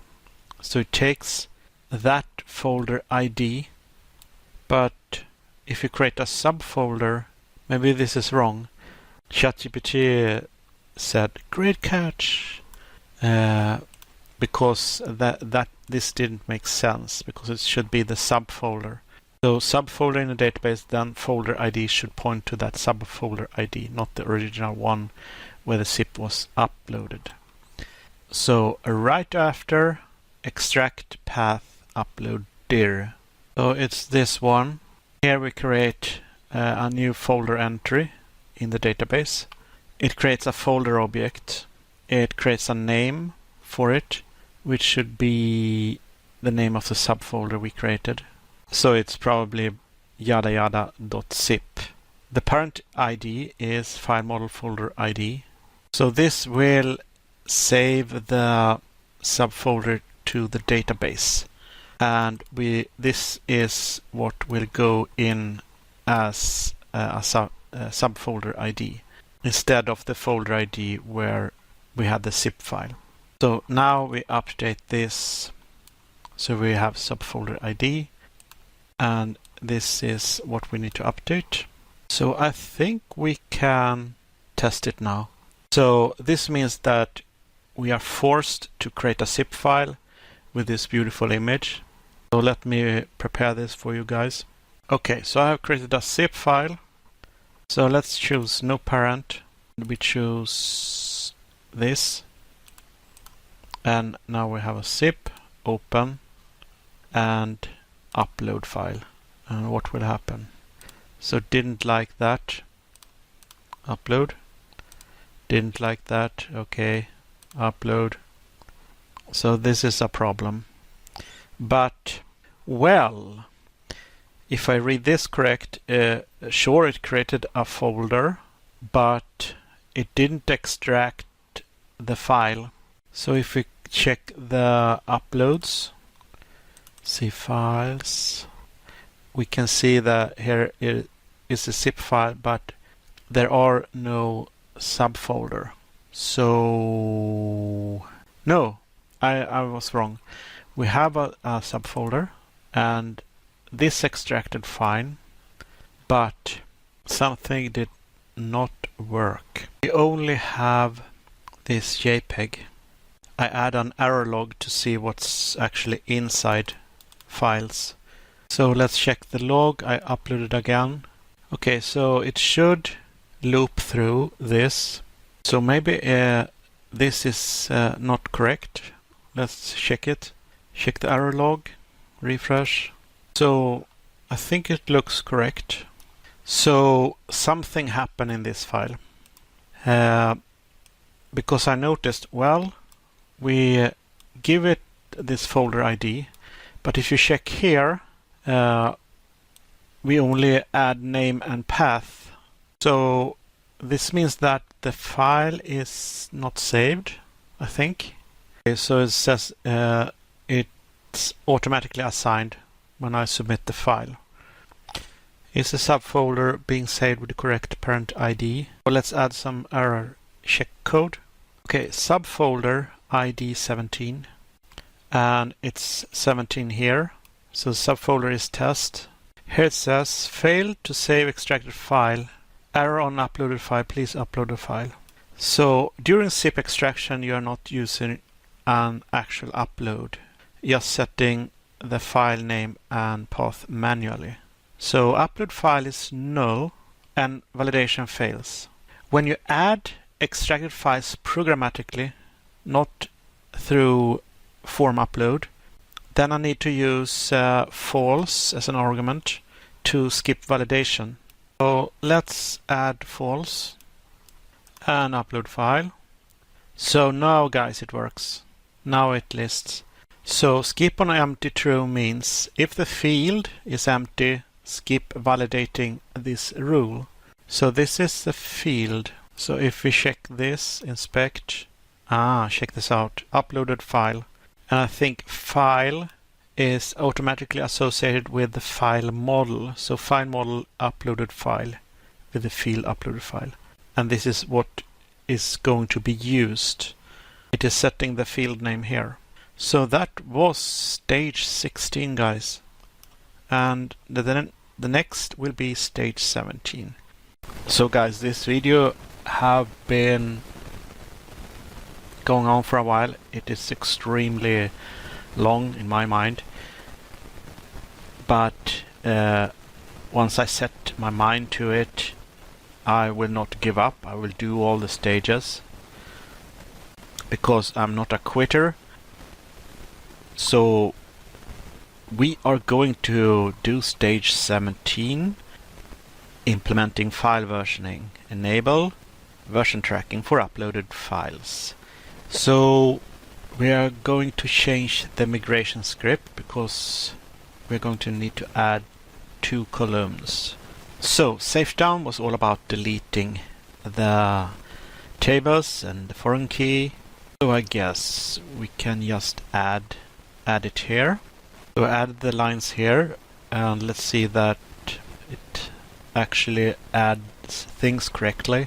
So let's try to delete the database, and I think it was configure here and remove database, and let's see if it works. Database removed successfully. So that means if we go to C files, we get an error, invalid database configuration. But the important thing is that the main platform works, because we are going to go back to administration, modules, configure, and now we do an install database, and database installed successfully. So let's see if we get the columns correctly. So this was the old files that I had, and folder ID, name, path, created, updated. So if we refresh, what do we get? So we get version and parent ID, and version and parent ID. So that worked, and now we're going to change the file model. We have a table name. It will return C files file, and we're going to change the rules. So let's copy everything. Name folder, name upload file. So that means we go to file, name folder, name upload file. So okay, I see. Version, parent ID. So we are adding a couple of more on this line. So let's see if this is what I'm supposed to do. I think so. And we're going to do a change in browse controller. Check for existing file with same name and folder. So let's see what I have here. So I don't actually know where to add this. So check for this. After this line is zip. So that would be here. So do you guys remember this? File, uploaded file. So the file model and the field uploaded file. And we can see here how it is synchronized or merged in how we do it with code. So file is file model, uploaded file is the field, and we want the name of this field. Well, not the field, but the name of the file. So search all rows where the name match this name and where the folder ID match the current folder ID. So I guess if we have already uploaded the same file, we are going to increase the version. First, it saves it with version 1. Well, assign it with version 1. And parent ID nothing. But if the same file already exists, it will increase the version, meaning that it will take the existing version, which is 1, and add to it by 1, so it is 2. It will assign a new parent ID. So I think this is only run once for the same file. It will see if it exists, if it is not null. When you have a question mark and a colon, the left side will return true if this is true, and the right side will return if it is false. So if it is false, if it is null, it will return the existing ID. So that means the ID of the first file will be used as a parent ID. So I have pasted this code here. So models file, we're going to check the rules. Version, parent ID, integer, and I think it was this one. Version, parent ID, integer. So this is the same, I think, but it includes a little bit of the previous code. So it's this bit that we save. Update your view to list versions grouped under the original file. Where do I add this? So in index, we're gonna locate where it lists the files. So we have a list item, span class, and here we add the code. So let's search for index, and this one lists the folders, and in a folder we have code that lists files, and this is the code that we are going to search for. And after this code, so I am a little bit tired. I was almost ready to paste the database code, but it is this code that I need to add. And let's go back, remove this embarrassing mistake, and paste. But what the heck, we already have this. You see how tired I am? We're gonna search for this, and below this we're gonna add this code. That means we simply paste it here like this. So my question is, why do we do database work on the index? Shouldn't we use database work on the model or in the controller? Okay, MVC, model handles data logic, database validation, etc. View displays information, should not know about database or business logic. Controller prepares data from model and passes it to the view. So when we do this view, in the view, we are actually violating the separation, and we pull data directly into the view. The clean approach is to move the logic to the controller. So we should have uploaded this code to action index and then pass the variable when we do the render, and this would have generated this code, or this is the code when we do the separation. But I'm not gonna do that because the video is going to become too long. But it is good to think about what we are doing and do it correctly eventually when we really understand what we're doing. I don't understand what I'm doing yet. I understand a little bit, but would I be able to create this code from my mind without any help? I don't think so.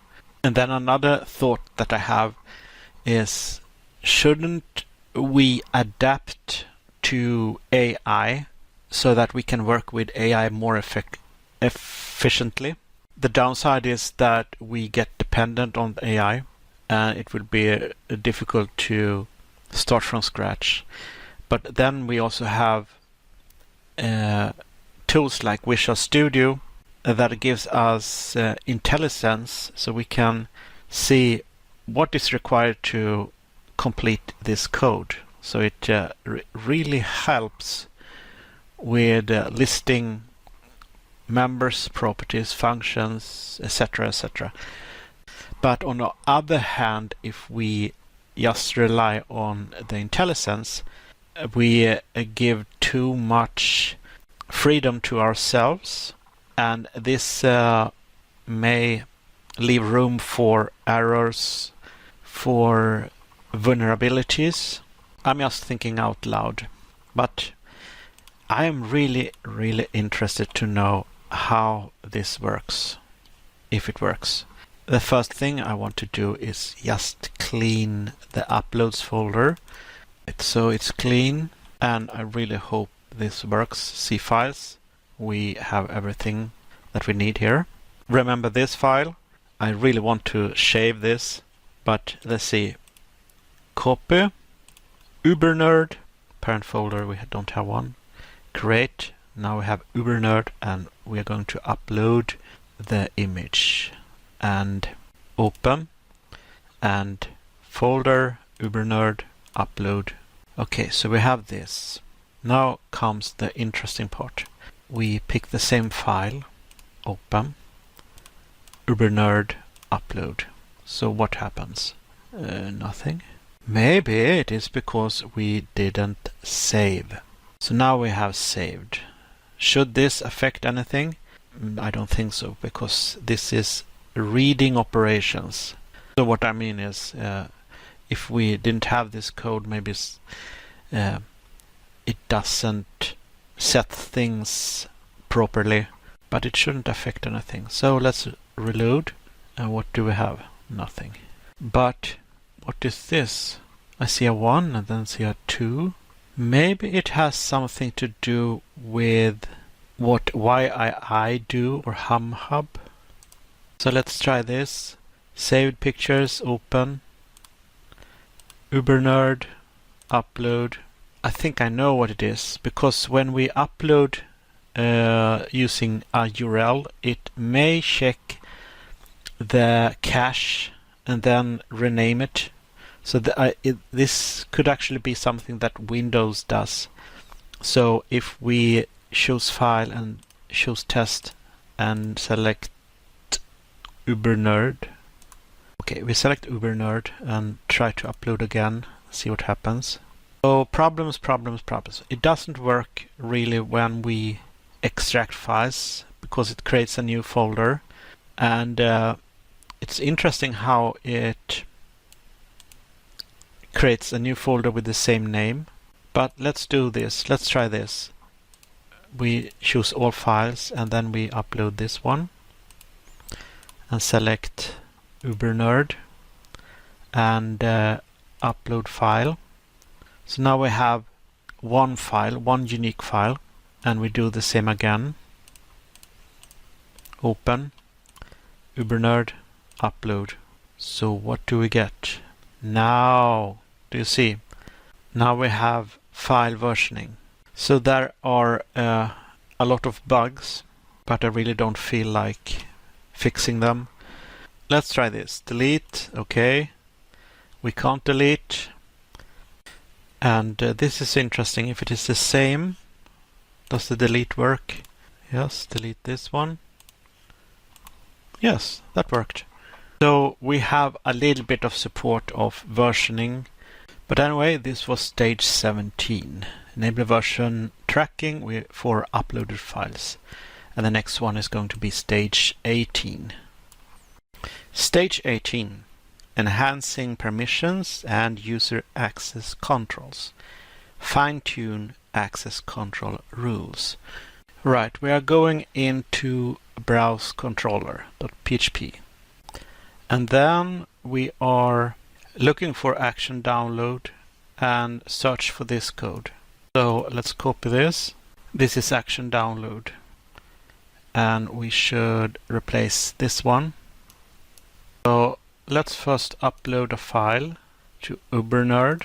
Select file, open, and upload.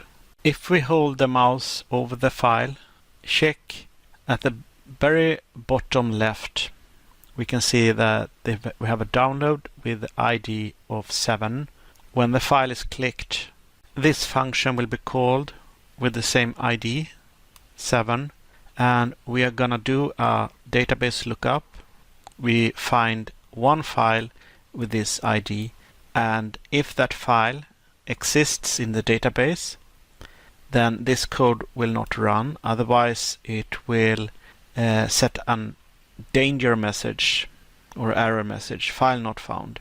And we don't want to run this code if there is a problem, but instead it will do a redirect to the browser controller or to the same file that we are viewing.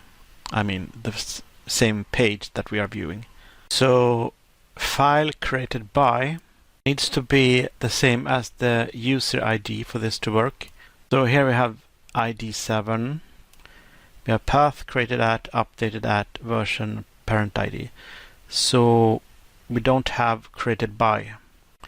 Okay, so we don't have the created by, and we need to add it in the migration script, or the script that is run when we install the database. And we need to search for this code.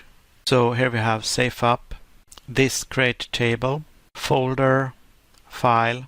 So it is this code that we need to replace and paste.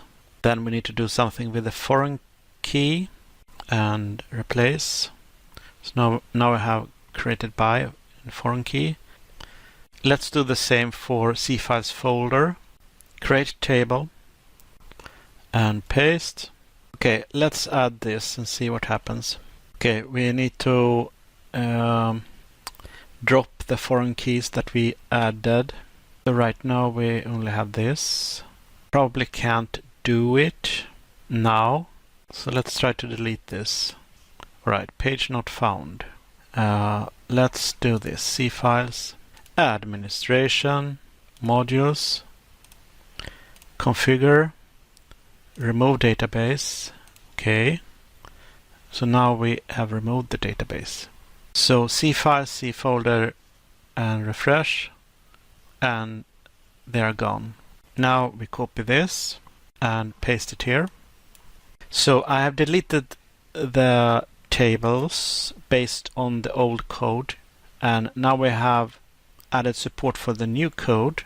So next time we delete the database, next time we delete the table, we need to build support for the foreign key that we added, so that the foreign key gets deleted correctly. So moment of truth, install database. Okay, so now installed, and C files, that didn't work. So let's first check the tables, and we have C files file, C files folder. But where is the owner? So create table, created by, and create table, created by. Okay, we have a sync post in Mountain Duck.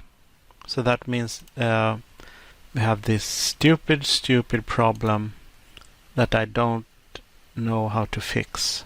But now it will try to sync. But if there is a problem that is suspicious, then it's a good idea to check Mountain Duck. So now Mountain Duck is in sync. That probably means that we might have a problem if we try to remove the database, because now we have the new code. Remove database, remove, okay. So invalid database configuration, but I'm testing one thing.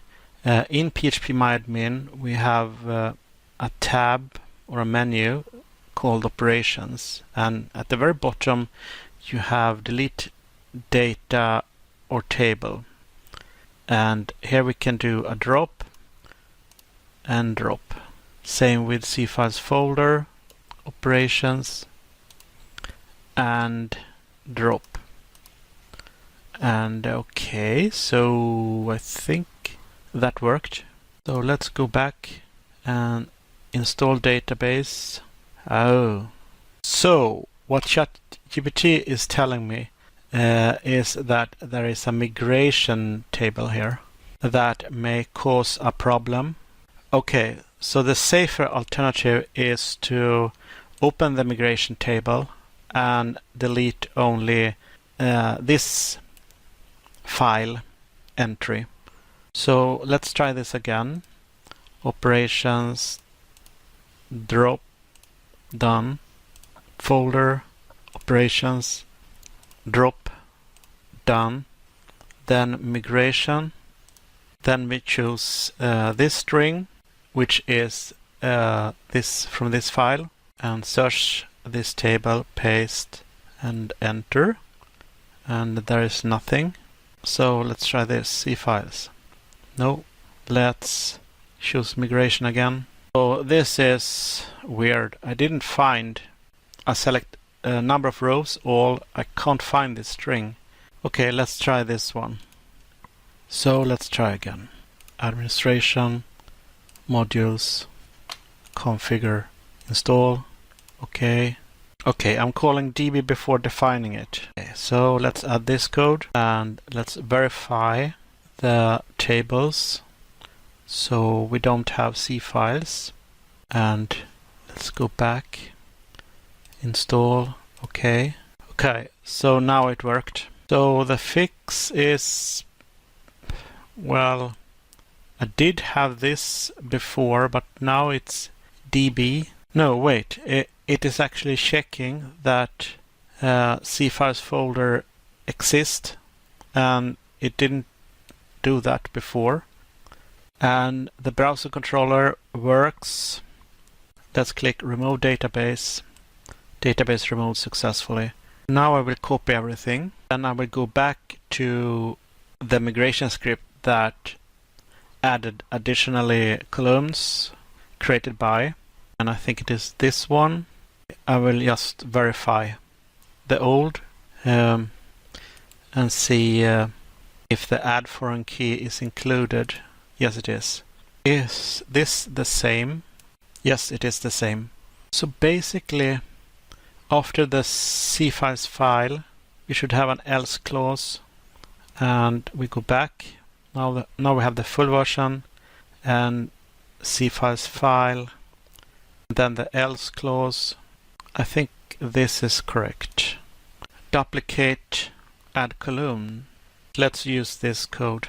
Okay, so 2 foreign keys for files, 1 foreign key for folders. So let's check phpMyAdmin and see to verify that C files doesn't exist here.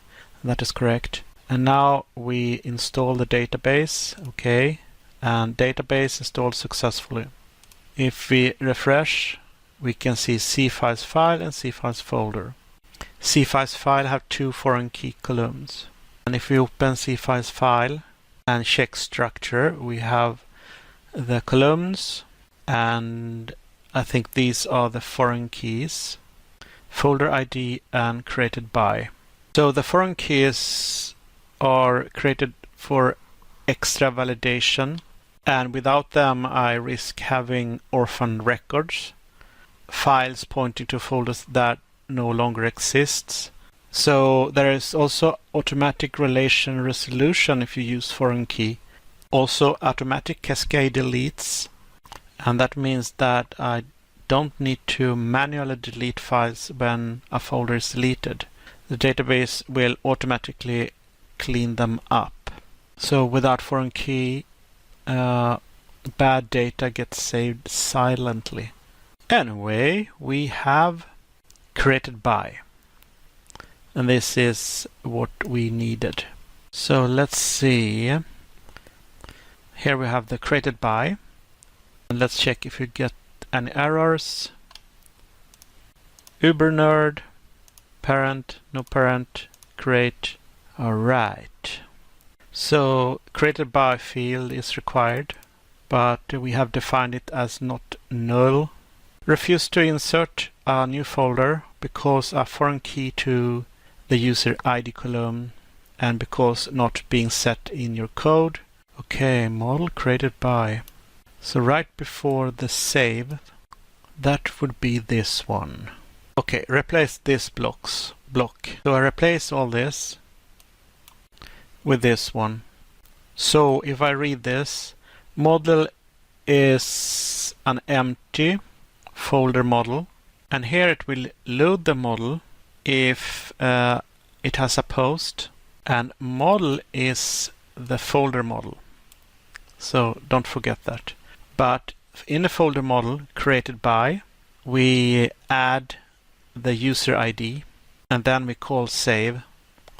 Let's open this again, and now we have a problem. So let's try to remove the database, see if it fixes the problem, and then install database, and then we go to C files, and that fixed the problem. And now we try again with ubernerd, no parent, and create folder, and it worked. Great, awesome, I'm so happy. And let's try to open a file, upload a file. Folder, ubernerd, choose file, paste, open, and upload.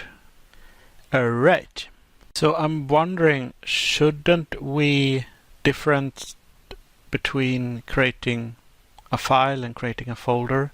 Okay, the foreign key constraint is defined as that we need to set created by. So the fix is to set created by before saving the file.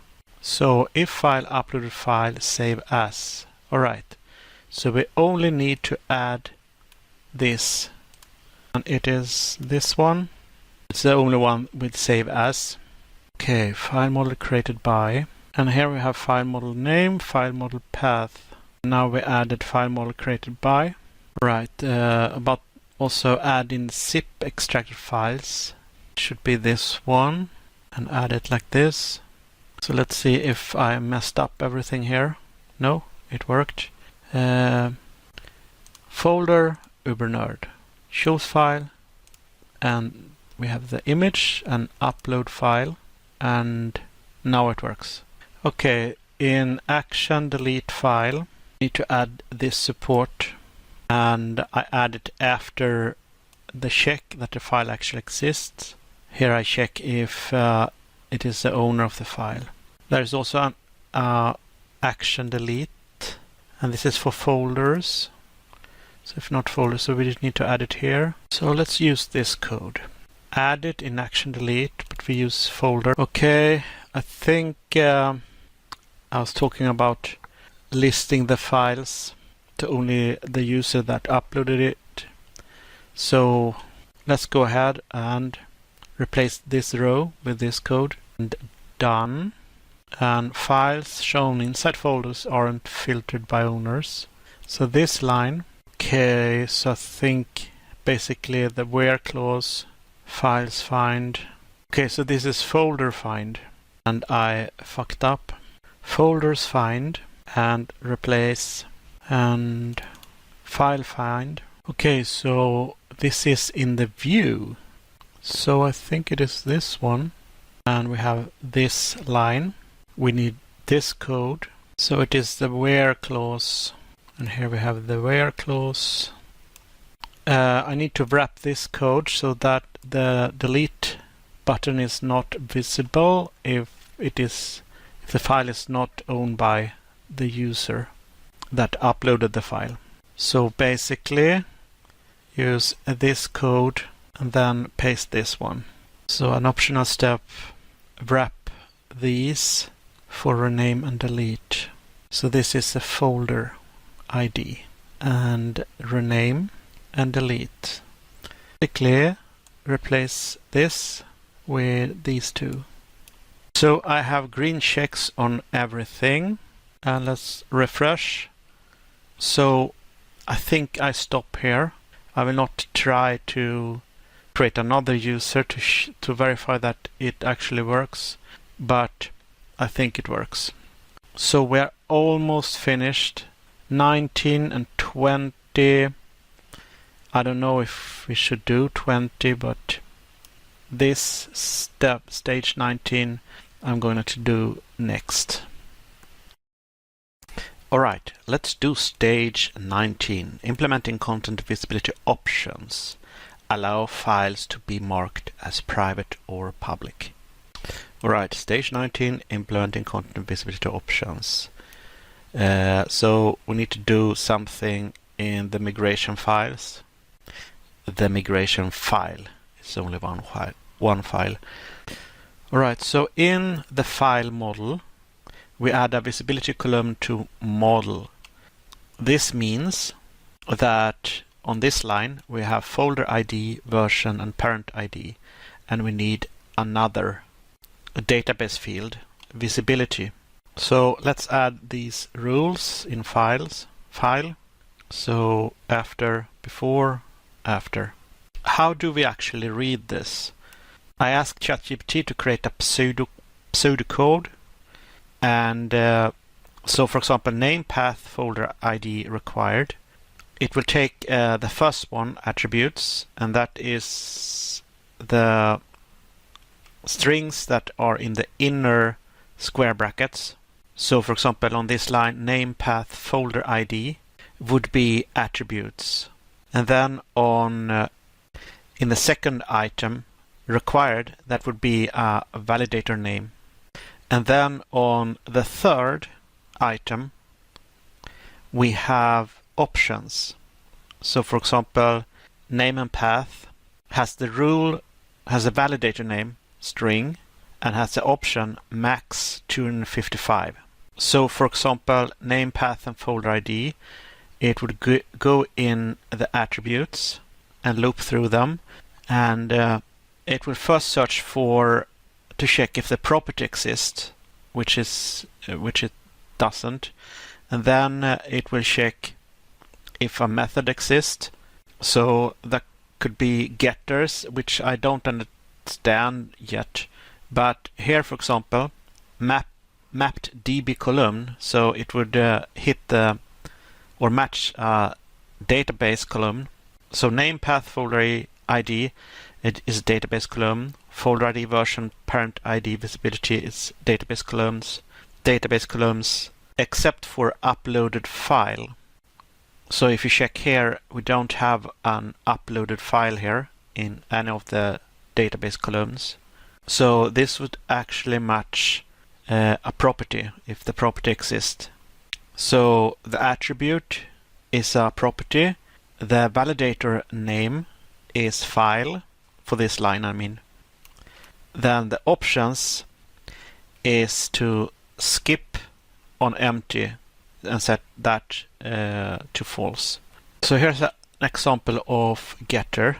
We have the model class, so first name and last name. So first name would be an attribute matching this one. Last name would be an attribute matching this one. And it would be set to required. But here it says full name, and we don't have an attribute full name here, but we have a get function, get full name. So that would mean that it matches this one. So it would search for a method that has lowercase get in front, and then on the rest of the name it converts it to an uppercase. So for example, this one, full name, you see that the first is a lowercase, so then it would search for methods and search for the same string, but the first one is an uppercase, and that would match this one.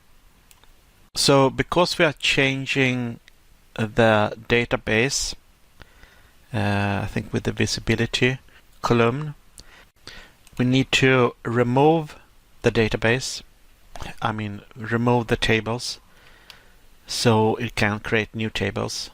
Otherwise the code will not work. Configure, remove database, okay. So database removed successfully. So let's add before save in the file model like this. So I guess before save is triggered when you save to the database.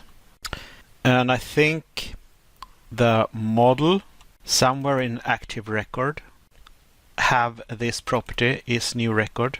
So if it is a new record and if visibility, which would be this database column, is equals to null, then it would set visibility to 0, which means private. And then it would continue to call before save in active record. Now in the browse controller we need to find these three lines. So browse controller, and here we have the 3 lines created by name path, and we add this line below. So I'm guessing that it checks the post data. So for example, if you have fields, you can have a hidden field, and the hidden field has visibility in the name. So the name attribute has a value visibility. But let's check with ChatGPT. Okay, so this line, it checks for a post parameter with the key visibility, and if it's not found, it will set to the default value, which is 0. So it wasn't more complicated than that. In browser controller, we will search for action index.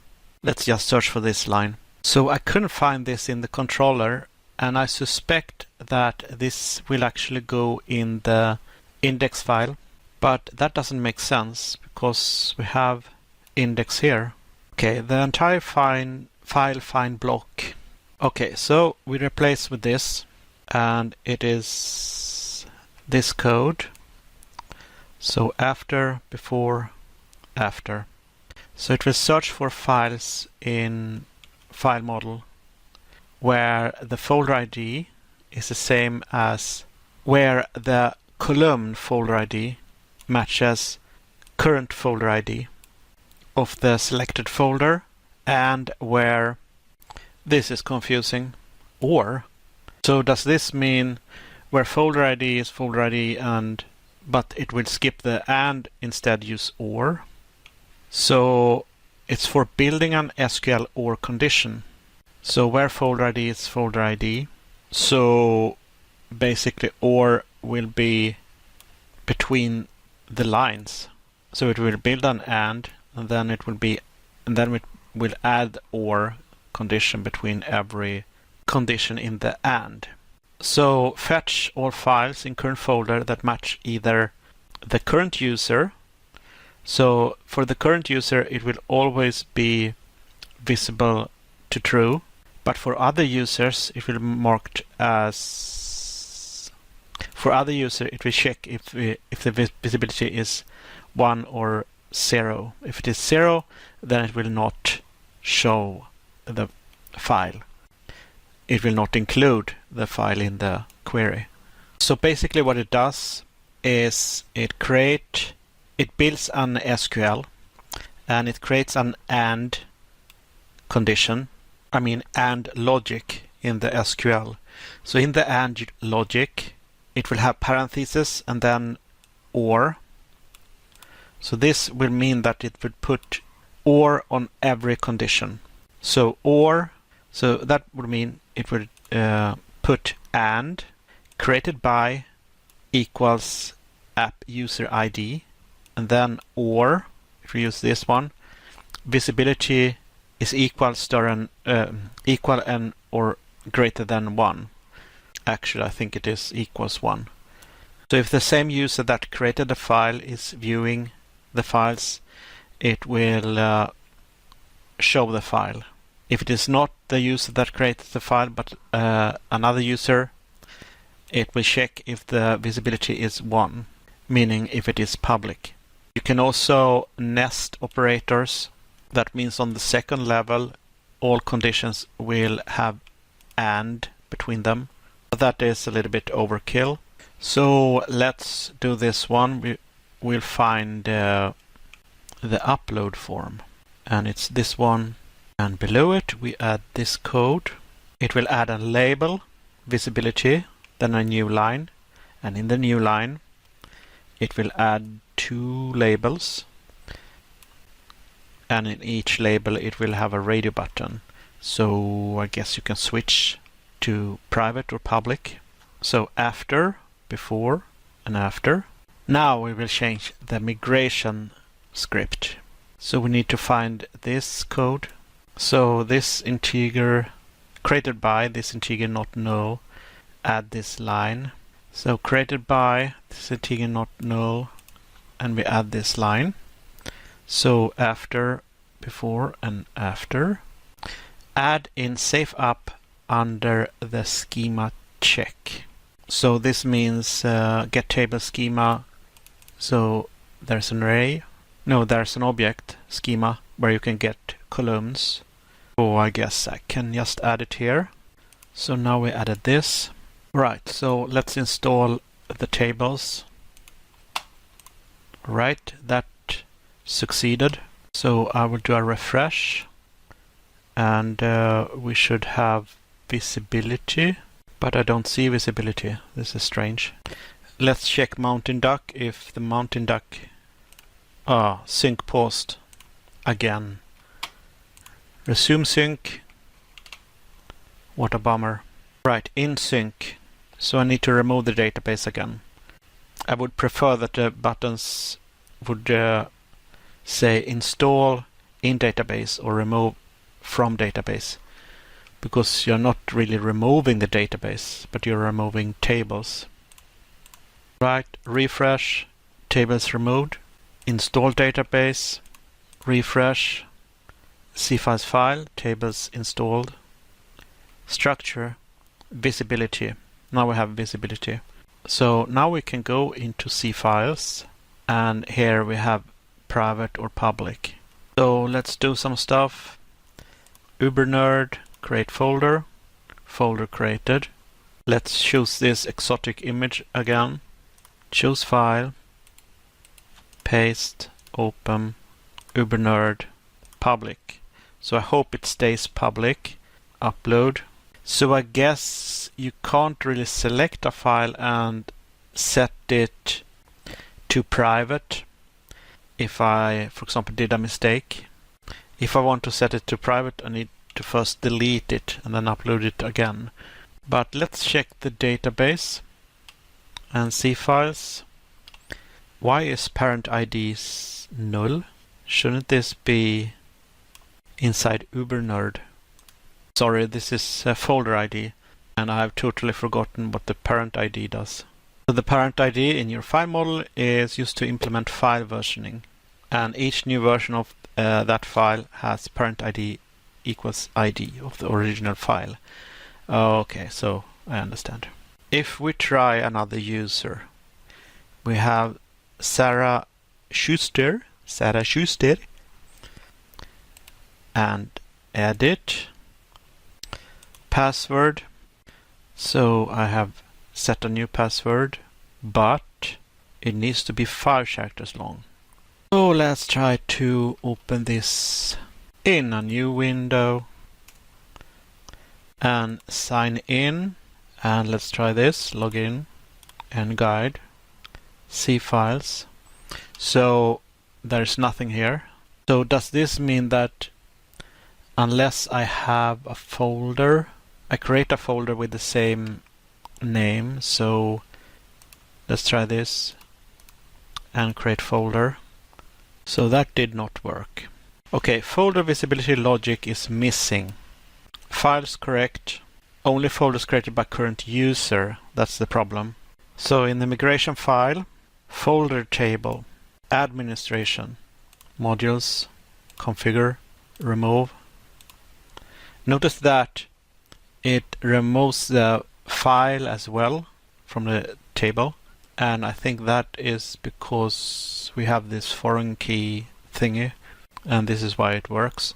So copy and migration file. So this is where I create the table.